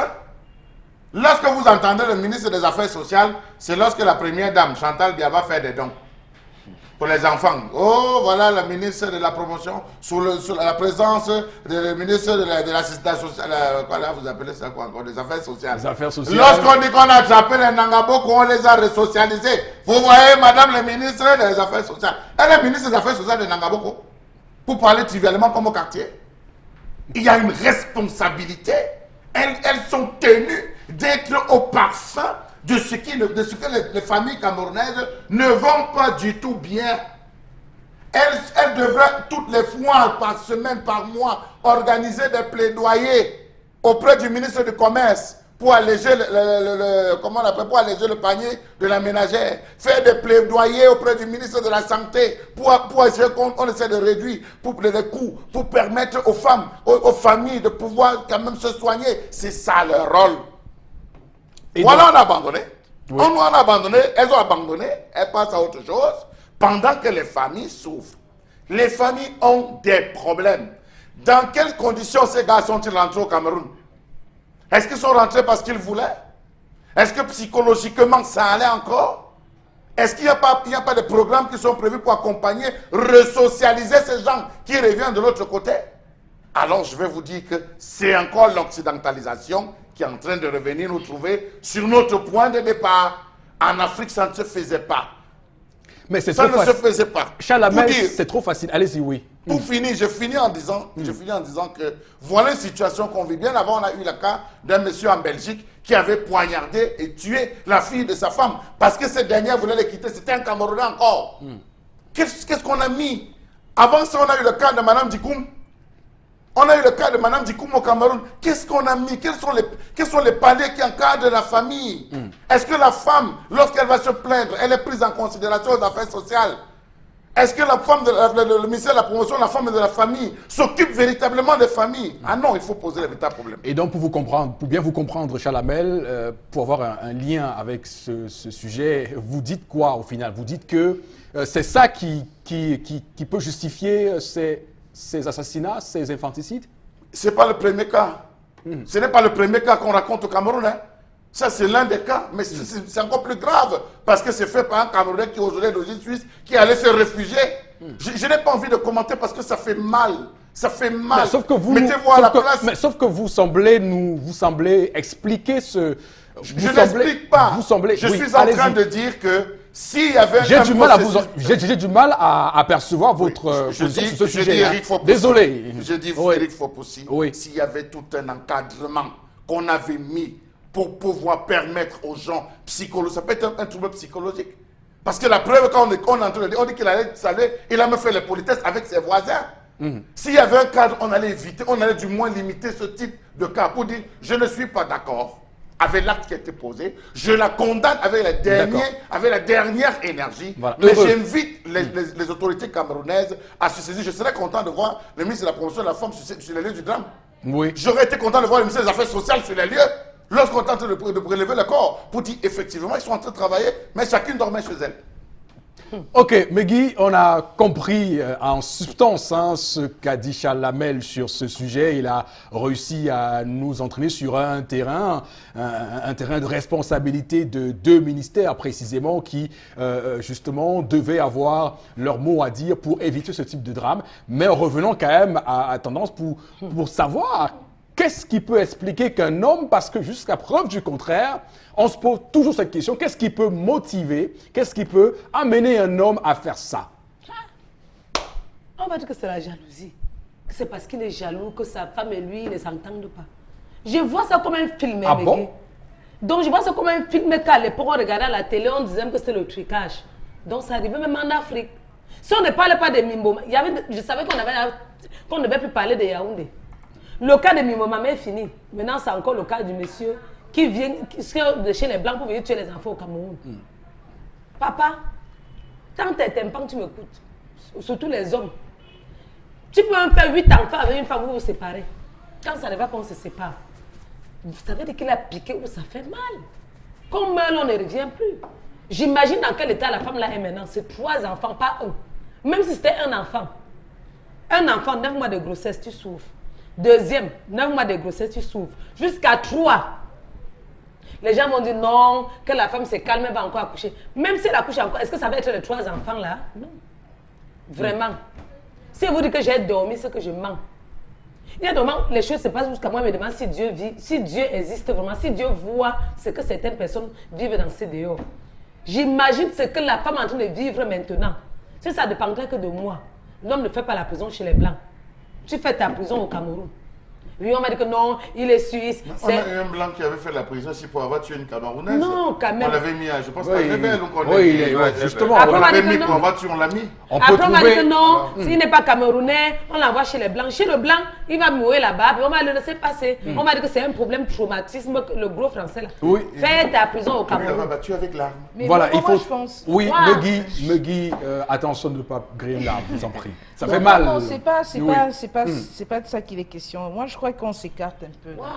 On s'écarte vraiment. On a un triple infanticide. Vraiment, que ce soit un Camerounais ou que ce soit un étranger, il n'en demeure pas moins que c'est quelque chose C'est un individu. d'atroce. D'atroce. Donc, ce n'est pas plus grave que ce soit un Camerounais ou que ce ne soit pas un Camerounais. L'acte ne perd pas en gravité. C'est atroce. Donc, vraiment, je pense qu'on devrait, oui, s'interroger sur ce qui peut motiver. Et déjà que je ne trouve pas réellement des excuses, parce que d'aucuns ont parlé de peut-être que les enfants, il a découvert que les enfants n'étaient pas les tiens. Ce n'est pas la solution. Là, on a affaire à un acte de pure méchanceté. De barbarie. De barbarie. De cannibalisme. Que votre pour femme, aller- même supposons même que ce n'était pas ses enfants, ça n'explique pas un acte aussi cruel. Parce qu'on ne parle pas d'un enfant, on parle de 3 enfants. Ça veut dire que de sang-froid, il a pris le premier, il a étranglé. Il a étranglé. Il a pris le second, il a étranglé. Donc, ce n'est pas un accès de colère subi. Sinon, après avoir fait le premier meurtre, C'est-à-dire c'est prémédité tout ça. voilà, il se serait peut-être rendu compte de ce qu'il a fait, il aurait arrêté. Non. Il a poussé, c'est un jusqu'au boutiste, un extrémiste. Peut-être il a voulu faire payer sa femme, que sa femme paye pour quelque chose. Il s'en est pris aux enfants. C'est lâche et c'est extrêmement méchant. Donc moi, je ne trouve pas d'excuses. D'excuses. À je moins sens- que ce à soit ça. quelqu'un de malade. Parce qu'il y a des personnes Un qui psychopathe, il y a des c'est-à-dire malades. Ça, il faut pas le dénier. Le fou, ce n'est pas seulement celui qui marche nu. Il y a des personnes qui sont malades, qui vous présentent un comportement normal tous les jours. Et comme ça, de but en blanc un matin, Dans un accès de colère. voilà, on vous dit change, qu'il est c'est- sorti sans raison aucune. Il a tué des gens. Il y a des gens qui sont Alors, malades. cette Et émission, j'imagine comment les enfants l'ont souffert. tendance, cette émission a pour rôle d'éduquer, il faut le dire.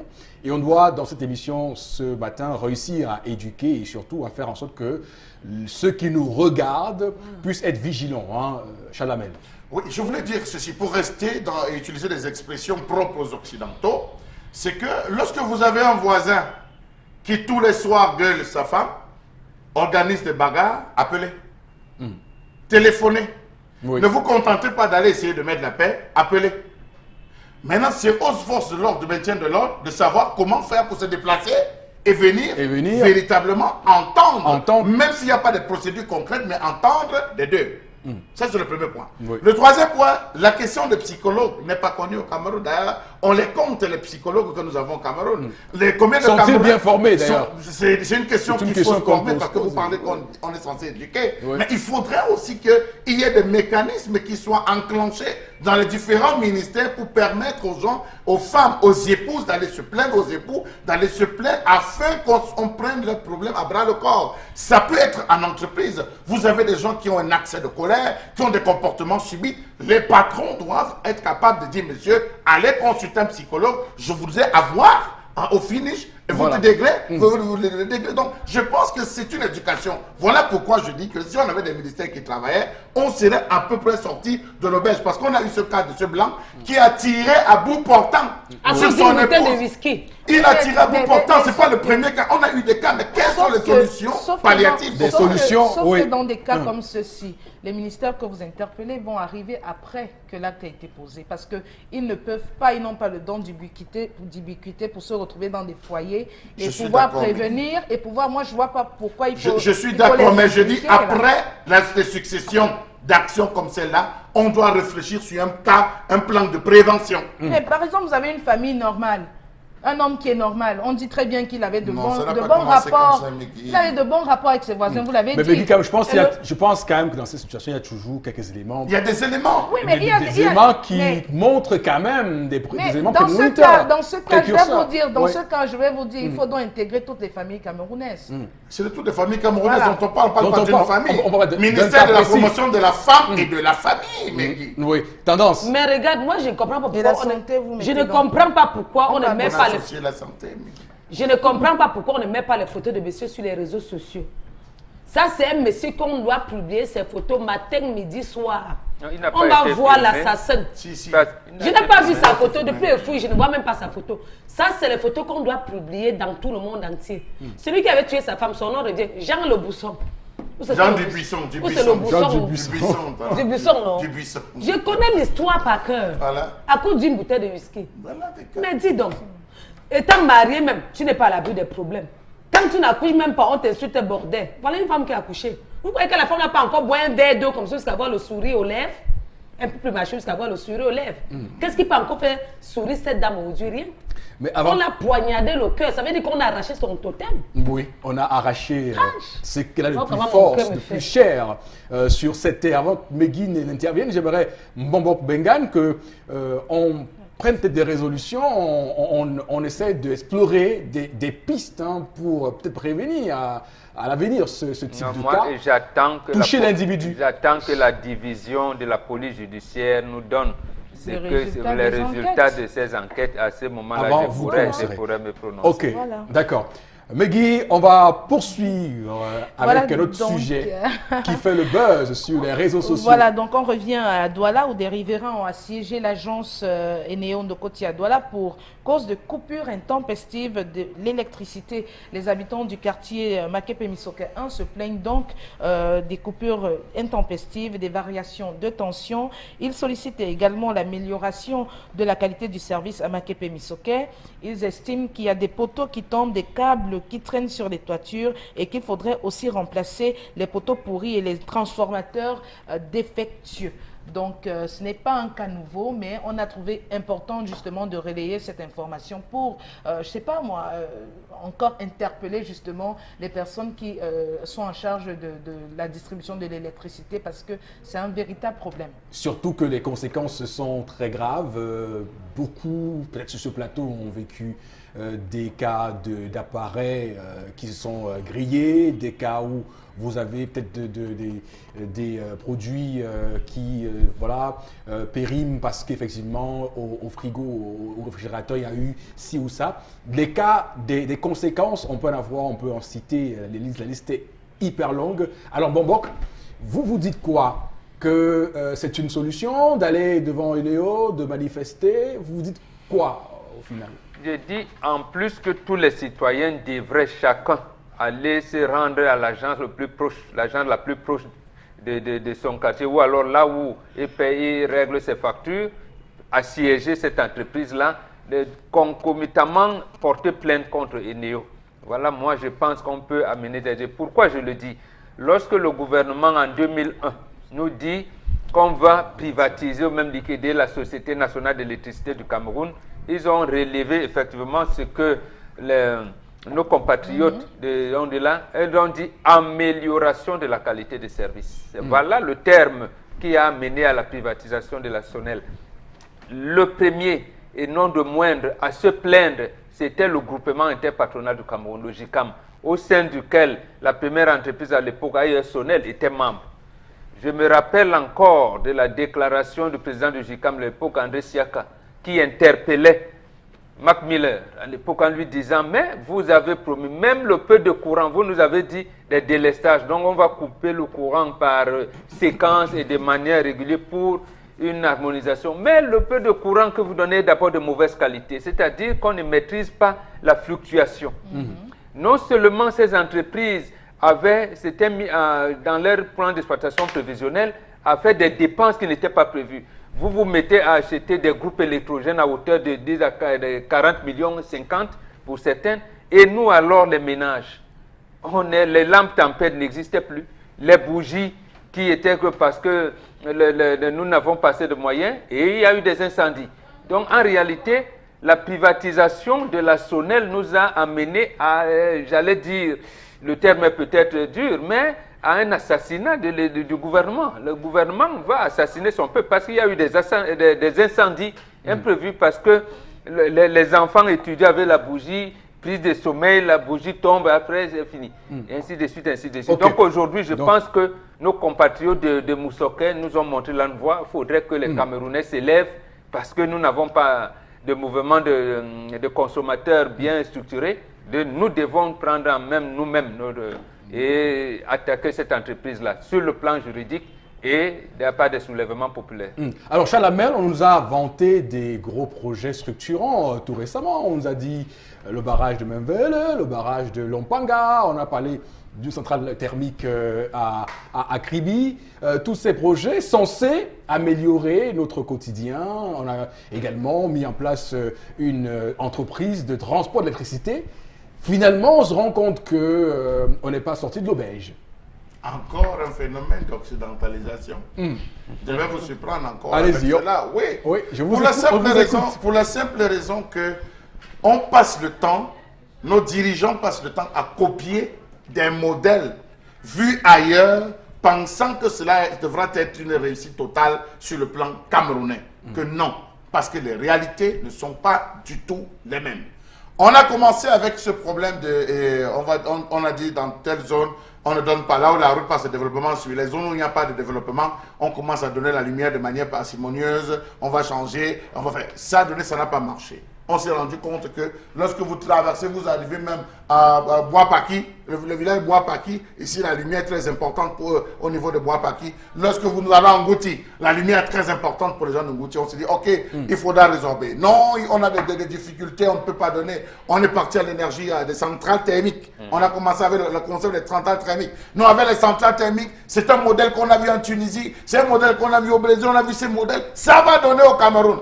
On est venu avec les centrales thermiques, on s'est rendu compte que la consommation en termes de carburant était très élevée. Qu'est-ce qu'il fallait faire? Que ça consommait plus? On a dit on revient donc au modèle de base, les centrales hydroélectriques. Non, on a mis des projets. Il faut construire à gauche, il faut construire à droite. C'est pour ça que je dis on est sur un terrain d'expérimentation où ceux qui sont censés diagnostiquer, régler les problèmes, viennent fonctionner. Le traitement par tâtonnement, c'est ça ce que nous sommes en train de faire au Cameroun.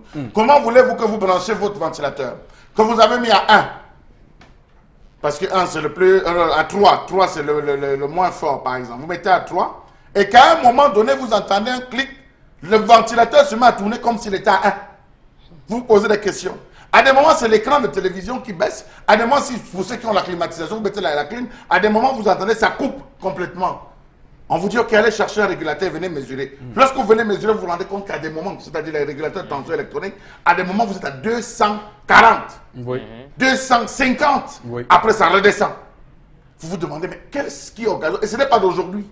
Ce n'est pas d'aujourd'hui que cela, les Camerounais vivent cela. C'est le voltage qui est toujours... Mais nous avons un ministre. Nous avons un ministre, Basile Tanganakuna. Son rôle, c'est dans lequel? Seront ceux dans lequel, s'il n'est pas capable, à mesure de prendre à bras le corps, je suis contre cette action qu'ils ont posée, ceux de leur Baba, d'aller à l'agence. Non. Ils devraient se rendre compte, c'est le ministère, c'est la délégation qui devrait prendre cela à bras le corps et poser les bonnes questions. Pourquoi est-ce que les Camerounais souffrent-ils? Oui. Pourquoi Vous êtes à quoi? Vous travaillez à quoi? On ne vous prévient pas. À l'époque, on vous prévenait. Quand vous allez même sur le site, il n'y a rien. Vous vous levez le matin, ça part à 6 h pour revenir à 17 h. Ceux qui se battent, ceux qui doivent payer les loyers, ceux qui doivent faire ceci, est-ce qu'on tient compte d'eux? Les désagréments. Mais ne payez pas un seul jour. Sautez un jour de paiement, on vous impute. On vous impute. La pénalité. Et surtout qu'on a tendance souvent à penser qu'il y a une injustice dans la facturation parce que on se plaint tous les jours des délestages et après on se rend compte qu'à la fin du mois, nos factures, nos quittances sont très très élevées, hein, tendance. Oui, c'est vrai. Et ce qui me tend encore les nerfs, c'est qu'avant même les gars là passaient me les communiquer dans les médias que tel quartier, on va vous couper pendant 2 heures de temps parce qu'il y a les travaux à faire sur telle place. Bepanda, Makepe, Misoke. Aujourd'hui, vous n'allez pas avoir la lumière de 9 h à 17 h. Motif. Parce qu'on a les travaux à faire. Apparemment, ils ne transmettent plus les messages. Rien, plus rien. Ils coupent quand ils veulent. Tu laisses tes appareils à la maison, ça se grille. Parfois, tu es en train de visionner, on te fait proup. La télé se grille. Ça ne fait rien à personne. Tu vas te plaindre à qui? Les gens qui ont les sociétés, qui n'ont même pas encore mis les régulateurs de tension, quand ça fait le groupe, ça vous grille les appareils. Et quand vous allez porter plainte, est-ce qu'il ne va parler? Point d'interrogation. Ce qu'il peut vous dire, c'est que chaque fois quand vous voulez dormir, vous débranchez vos appareils. Parce qu'on le connaît. Avec Eneo, maintenant, c'est imprévisible. Voilà le français que je cherchais. Horoscope. Oui. Donc, c'est pas horoscope. Avec Eneo, donc, tu branches tes appareils. En dormant, tu redébranches. Par mesure de sécurité, parce que même si ça se grille. Il faut préciser, je voulais ajouter cette tendance, que ceux qui ont le câble, enlevez le câble derrière l'écran. Parce que parfois, lorsque ça devient l'intensité provoquée par ce câble gris, est susceptible de griller, même si vous avez arrêté, débranchez le câble. Débrancher, papa, c'est pour notre sécurité. Parce que on ne peut pas passer toute notre vie à parler. On a assez de problèmes au Cameroun comme ça. Eux-mêmes, ils vont être conscients. Oui, ils sont en train de travailler. Vous avez averti à qui? Il faut quand même avertir. Les Camerounais sont faciles à manager. Sont faciles à manager. Nous sommes faciles à manager. J'ai cru que tu dirais, que vous direz manipuler. Ah non, à manager. Quand tu parles doucement à un Camerounais, le Camerounais t'écoute. Nous, on n'aime pas la brutalité. Mais sauf qu'on a l'impression qu'il y a des manipulateurs qui nous renvoient ici et là. Non, et ce n'est pas ça. Ce n'est pas ça. Oui. Quand on nous manage bien, on nous flatte. On a besoin de communiquer dans les médias. Oui. Peut-être une émission comme celle-ci, on passe les communiquer que, chers téléspectateurs, chers Camerounais, aujourd'hui, on va couper la lumière à des dos. Votez un budget pour ça. Demain. Votez un budget pour ça. Ça peut que celui qui a des dos, c'est qu'on va me couper la lumière pendant 2 heures de temps. Faisons un peu comme chez les Blancs. Votez un budget de communication pour ça. On ne va pas rester derrière toute à la Equinox Télévision. Alors, même à la radio. À la radio. Pourquoi pas? Pourquoi pas, on va dire. Alors, bon, pour sortir du sujet, on va dégager des responsabilités quand même. Hein. La responsabilité première revient au gouvernement. Parce que lorsqu'on avait commencé ces coupures, je ne sais plus quel ministre des Mines était là, il vous dit, mais AUS même vous favorise parce qu'il est prévu dans le contrat que tous les mois de juillet, on pouvait même augmenter le prix au kilowatt. Voilà. On a été tétanisé. Et après on vous dit, oui, on vous met dans une formule où vous ne pouvez même pas calculer. Les ménages, ça coûte 55 francs entre tel nombre de kilowatts et tel autre. Voilà. Vous ne pouvez pas vous en sortir. Donc en fait, c'est au gouvernement de comprendre que on ne peut pas, comme l'a dit le chef de l'État, lancer le pays dans la politique d'industrialisation si on ne maîtrise pas son énergie. La privatisation de ce secteur a échoué. Il faut que ça revienne dans le portefeuille de l'État. Et oui, il faut renationaliser le secteur de l'énergie. Et on va saluer nos amis et sanctionner maintenant, revenir au barrage hydroélectrique. Revenir au barrage hydroélectrique. Je veux dire nationaliser ce secteur-là et je pense commencer à sanctionner. Et surtout rappeler quand même que dans ce secteur, il y a de nombreuses entreprises qu'on a créées et qui aujourd'hui, on se demande si ce n'est pas des bases. Parce qu'aujourd'hui, les sous-traitants... On a fait EDC, Sonatrel, tout ça. Je sais à quoi ça sert. Les sous-traitants, c'est des gouffres à sous. Les sous-traitants eux-mêmes se plaignent. Parce qu'ils disent là-bas que pour qu'un transformateur grille parce que la foudre a attrapé... Pour faire, comment je veux dire, on appelle quelqu'un, on vous dit, et régulariser là, pour sortir le marché, pour vous dire voilà, Bon, non, le ça va Cameroun- prendre 2 ans. Ça va prendre 2 ans. final. Non, La selle, elle joue son rôle, comme l'ART, comme tous, ils jouent leur rôle, comme on a voulu bien les enseigner. Oui. Le Cameroun n'a pas autant de foudre que la France, que les États-Unis ou que la Belgique, mais est-ce que c'est Voilà. pourtant qu'ils ont des coupures de courant?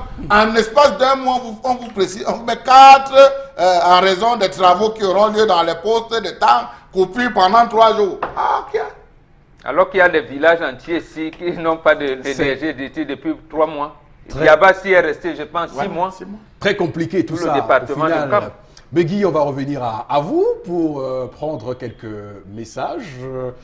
Deux, avant de passer à l'interpellation de ce matin. Alors, donc, on a ce message. Vous demandez qu'on appelle qui? La police. Dernièrement, mes voisins ont eu des problèmes. Ils vociféraient au quartier et leur propre sœur, qui en avait déjà marre et qui ne voulait pas que le pire arrive, a fait appel à la police. Quand ils sont arrivés, ils ont dit ceci: prochainement, quand vous avez un problème concernant la famille, ne venez plus nous chercher. Oh là là, c'est un Pourtant- scandale. Pourtant, ces gars sont super violents. C'est Patricia et Monbois à Yaoundé. Voilà, ça veut dire qu'il n'y a même plus de police préventive. Voilà. Voilà, c'est ça. Et c'est eux qui Il faut- viendront il donc faut- en il cas faut le de carburant. meurtre, en cas de... Il faut le carburant.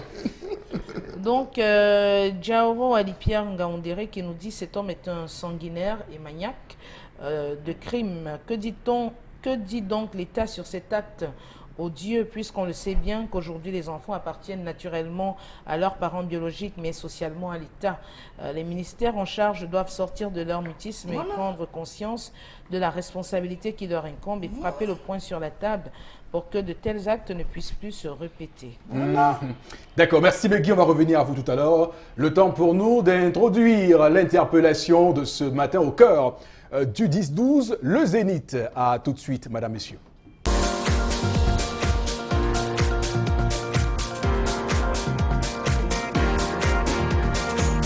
Il y a regret dans le développement de notre pays parce que quand quelqu'un part de Yaoundé pour Douala et en 3 heures de temps, il relie Yaoundé à Douala, mais à l'entrée de la ville, il lui faut encore 2 ou 3 heures de temps pour arriver au centre-ville, là où il y a les affaires, là où il y a les bureaux administratifs. Ça veut dire que notre pays regresse. Autrement dit, quand on voit un peu la fluidité de la circulation au niveau de l'axe Lou, on comprend donc que, en fait, la route, c'est déjà un facteur de développement.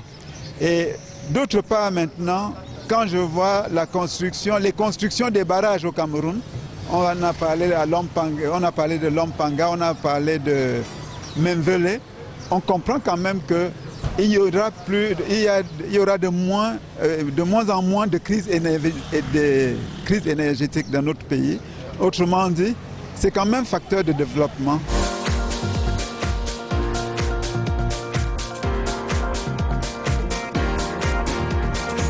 Voilà, nous avons été interpellés, vous avez été interpellés, et bon, qu'on suppose qu'on a des réponses à tout cela.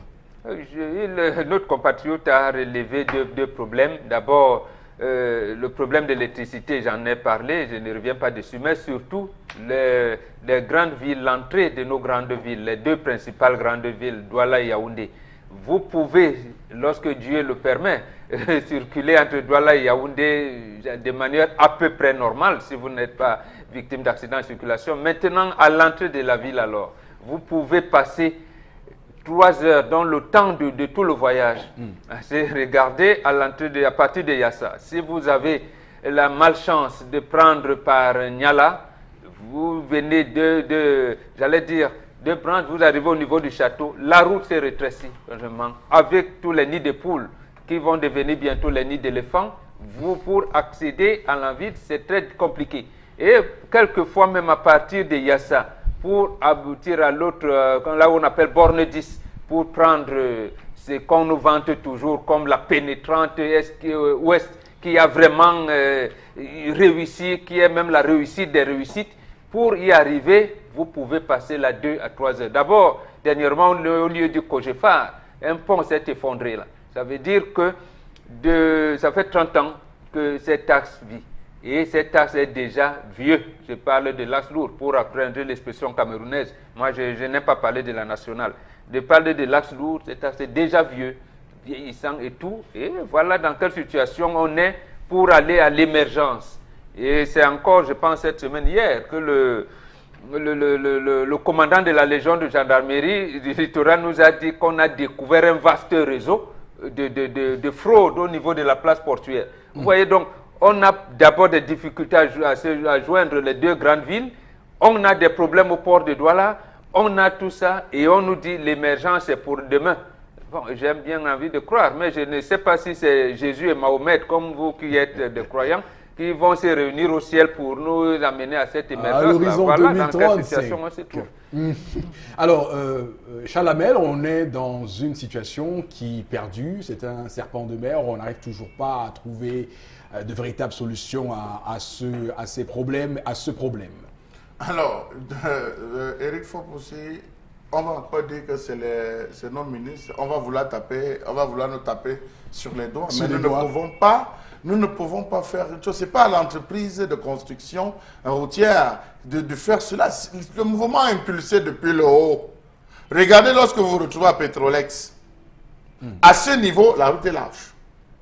Vraiment, la route est large. Vous circulez. Mais lorsque vous arrivez à Yassa, c'est compliqué. C'est bien compliqué. La route rapidement diminue et devient toute étroite. Il faudrait encore que vous bataillez. Un bon bocla dit, vous prenez par Yassa pour vouloir ressortir, ne serait-ce qu'à Dokoti ou à Sokavin. Avant d'y arriver, les bouchons que vous allez trouver à Lorbaba, seuls, vous n'allez pas vous en sortir.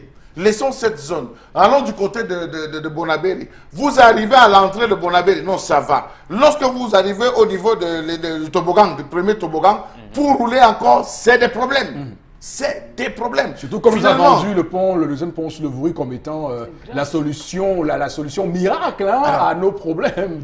Finalement, moi j'ai l'impression qu'on donne le beurre et on garde le fil qui va nous aider. Hein? Le fil à couper le beurre, on le garde. Pour la simple raison que c'est la même chose lorsque vous arrivez à Yaoundé. Lorsque vous entrez au niveau de Van, regardez la façon avec laquelle la route se comporte à l'accès au niveau de Van. Que vous venez par Van ou que vous venez par Hala, essayez de regarder comment l'état de la route. C'est pareil. Donc j'estime que si on veut faire de véritables axes lourds au boulevard national, qu'on se batte à nous donner vraiment des axes routiers. Ça, c'est le premier point. Oui. Vous avez des gens qui quittent l'ouest pour Douala. Ils font la route en 3 heures. Mais lorsqu'ils arrivent pour traverser Bekoko, quitter de Bekoko pour le rond-point des dos, ils font 4 heures. Ceux qui sont partis sont arrivés appelés en disant nous sommes bien arrivés. Et vous qui êtes arrivés, vous direz je suis encore en route. Oui, et c'est très compliqué. Le pont même qu'on a arrangé le toujours là même. Je ne comprends pas ma tête. Hein. Parce que même pour aller à Bonabéry, maintenant, c'est les problèmes, les embouteillages. Ils savaient qu'on devait nous libérer le pont sur le Vouri, que tout le monde devait être à l'aise. Maintenant, pour aller à Bonabéry, c'est tous les embouteillages. On vous a dit que ce n'était pas une avancée. C'est grave, maman. Je savais qu'il devait aller à Bonabéry, mais en 10 minutes, je quitte Toronto pour prendre mon taxi. J'arrive à Bonabéry, 10 minutes, aller. C'était très ambitieux de votre part, tendance. Très ambitieux. Ouais, j'ai dit que j'ai dansé le jour là, qu'on m'a dit qu'on a libéré le deuxième pont. Il restait seulement combien devait aller me filmer là-bas. Vous me découragez, je ne peux plus prendre les photos sur le pont. Parce que tu vas prendre les photos, de l'autre côté on va voir les embouteillages, de l'autre côté on va voir Petit Paris, de l'autre côté on voit les embouteillages. Trop d'embouteillages, trop de bouchons, Mehdi. Ben oui, trop de bouchons, mais les bouchons ça existe partout, même dans les pays les plus développés. Il y en a même souvent là-bas de plus graves, ça il faut le dire. Maintenant, ça n'exclut pas qu'on veuille que les choses se passent bien dans notre pays. Voilà, les constructions qui sont faites devraient, je crois qu'elles sont même mises en place. Par exemple, les constructions de routes sont mises en place justement pour résorber ce genre de problèmes. Tendance évoque le deuxième pont sur le Vouri. Oui, maman. Voilà, mais bon. Ne ris pas sur ton Mehdi, c'est vrai que dans la tête de tout le monde, c'est le pont qui venait justement sauver les non, mais il a été vendu comme ça en fait. Il a été vendu comme étant le sauveur, ça, la panacée de la circulation routière à Douala. Oui, mais c'était un peu exagéré parce que c'est pas le fait qu'il y ait ce pont-là qui va faire en sorte qu'il y ait une disparition totale des embouteillages. Parce que, on l'a dit ici d'ailleurs. Oui, voilà, c'est pas ça qui va résorber, c'est pas un seul pont qui va faire en sorte que les embouteillages disparaissent, étant donné que les embouteillages sont dus à plusieurs facteurs. Il n'y a pas que l'absence de route qui cause des embouteillages, ça peut être un accident. Donc ce n'est pas toujours vraiment se dire qu'à cause du pont, il n'y aura plus jamais d'embouteillage. Je crois que c'est un peu utopique de penser ainsi. Maintenant, on ne peut pas rejeter le fait que c'est une bonne chose déjà que ce soit là, mais que des efforts soient davantage fournis pour justement aider les populations à être bien. À vaquer à leurs occupations dans une forme de célérité et dans la circulation routière. Quelques messages, Megui, pour sortir de l'émission. On va prendre quelques messages, les réactions de nos téléspectateurs. Alors, on a ce message qui nous dit, mais vous parlez de quoi? Est-ce que nous sommes Camerounais chez nous-mêmes? Néo, c'est quoi? C'est où? Est-ce qu'on peut estimer les dégâts causés déjà par cette société? Non, on ne peut pas. On ne peut pas. Oui, on ne peut pas. Voilà, c'est tellement grave. Sans compter les incidences sur le plan économique, parce qu'il faut le dire, avec les coupures intempestives, l'excès de délestage, il y a une incidence même sur le plan des loyers. Aujourd'hui, les loyers grimpent parce que si vous remarquez bien, il y a cette option dans des locations où vous avez des immeubles avec forage, avec groupe électrogène. Et ça joue aujourd'hui sur le prix des maisons mises en location. Ça joue énormément. Mais ça n'arrange même pas le problème parce que ça exacerbe même le problème parce que vous intégrez un local, non seulement le loyer est revu à la hausse à cause de toutes ces options-là désormais. Et ça ne vous épargne pas quand même des factures d'électricité. Parce qu'en même temps, vous aurez des factures d'électricité à payer et qui ne vont pas changer. Et vous aurez aussi la facture à payer par rapport au groupe électrogène. Vous devez payer pour ne serait-ce que l'entretien de ce groupe-là. Qui a eu délestage ou pas. Ou pas. Et ça... Le parlant de location, oui, là, qui a eu délestage ou pas, ils vont vous dire que vous avez intégré l'immeuble, on entretient le groupe. Mais qui parlant même des maisons, aujourd'hui là pour déménager, si tu n'as pas un an, tu ne déménages pas. Là-bas, autrement, on manque le prix. Faites comme au Tchad. Au Tchad, tu peux même 2 mois de loyer, on te prend. Tu même 3 mois de loyer, on te prend. Mais au Cameroun, si tu n'as pas un an, tu ne déménages pas. Et les démarchés qui ne font qu'augmenter les prix. Ok, c'est pas le sujet ce matin. Non, ça va entrer dans le sujet parce que c'est pas le sujet. Le monde n'a pas fait comme dans les autres pays. C'est pas le sujet, on aura l'occasion de revenir sur ce sujet. Charles m'a fait la colère dans nos prochains numéros de 10-12. Le Zénith. Donc, on a Charlie de Toukébé qui nous dit que le jour où la corruption quittera le Cameroun, ça ira peut-être mieux pour nous. Ces projets visent à remplir les poches des membres du gouvernement. Donc on a dit à suffisant moment que ces projets qui sont donc pris en otage par la corruption galopante et sans cesse croissante au Cameroun. C'est pas nous qui le disons, c'est Transparency International qui le dit. C'est par rapport à ça que nous avons été champions du monde de corruption en 98 et en 99, 2 années successives. Alors que avec la meilleure équipe des Lions Indomptables, on n'a pas pu arriver en demi-finale de Coupe du Monde. Voilà, mais nous on a été champion du monde en corruption. Transparence, il le dit, et c'est le chef de l'État qui a créé lui-même la CONAC, parce qu'il a constaté ce qu'il a constaté. La CONAC et d'autres structures. Aujourd'hui, on nous dit même que l'autoroute Douala-Yaoundé ne pourrait même plus voir le jour. On attend. Charles Hamel, donc, sur ce sujet de corruption. Oui, mais il faut dire très simplement que n'avez-vous pas été surpris un jour de vous retrouver à un contrôle de police, voir un véhicule qui n'a totalement pas de phare passer? Qui n'a totalement pas de phare, il passe. Et vous qui êtes sensiblement en règle, on vous interpelle. On vous interpelle. On vous demande de serrer. C'est de là où ça part. C'est de là où ça part. Comment vous voulez comprendre que vous arrivez, vous payez 152 000 francs en termes de pension pour l'inscription de votre enfant. Et vous arrivez, vous vous rendez compte que votre enfant est assis à même le sol. Parce qu'il n'y a pas de bancs. On vous dit la classe est peuplée. Est-ce que vous allez trouver... Non, je pense qu'à tous les niveaux, l'État, nos gouvernants ont eu la possibilité de pouvoir réagir, mais on vous choisit volontairement de ne pas réagir. Voilà là où on se trouve aujourd'hui. Une mauvaise foi caractérisée dans la gestion des affaires publiques. Je vous assure que si on avait eu à frapper des époux ivrognes, si on avait eu à frapper des époux qui dépensaient de l'argent n'importe comment, vous allez vous rendre compte qu'il devait y avoir une rectitude morale dans beaucoup de foyers. Si on avait eu à frapper, vous avez la dernière énergie grâce à l'appui du ministère de la promotion de la femme et de la famille du ministère des Affaires sociales. Les hommes qui sortent avec des petites filles, des pédophiles, qui sortent avec des petites filles, je vous assure qu'on aurait résolu beaucoup de problèmes dans cette société. Il y aurait une rectitude morale, je vous assure. Oui, et ce qui est tout à fait d'une incongruité bizarre, c'est qu'effectivement, lorsque le président Biya entamait ses fonctions à la tête du Cameroun, il parlait de rectitude morale comme étant le socle il a prêté serment sur la rigueur rigueur dans la gestion, la moralisation du moralisation, comportement. voilà. Peut-être qu'il a oublié qu'il avait prêté serment Ouais. sur la base de cette orientation, la moralisation de comportement. On a même, les gars, les Jojo ont même sorti des chansons dessus. Voilà, Rigueur, moralisation. voilà, tout à fait. voilà. Le 6 novembre, c'est dans quelques jours. On va encore nous chanter. C'est lundi. Dans quelques jours, on va encore nous chanter les louanges d'un renouveau qui, vraiment, on va le dire, hein, a échoué. Mais Guy, d'autres messages ou pas? Voilà, donc bonjour une fois de plus. Par rapport à ce problème, moi je contribue en disant que cet acte relève de l'inhumanisme du monsieur en question. Et comme problématique, sont-ils vraiment les siens, ces enfants?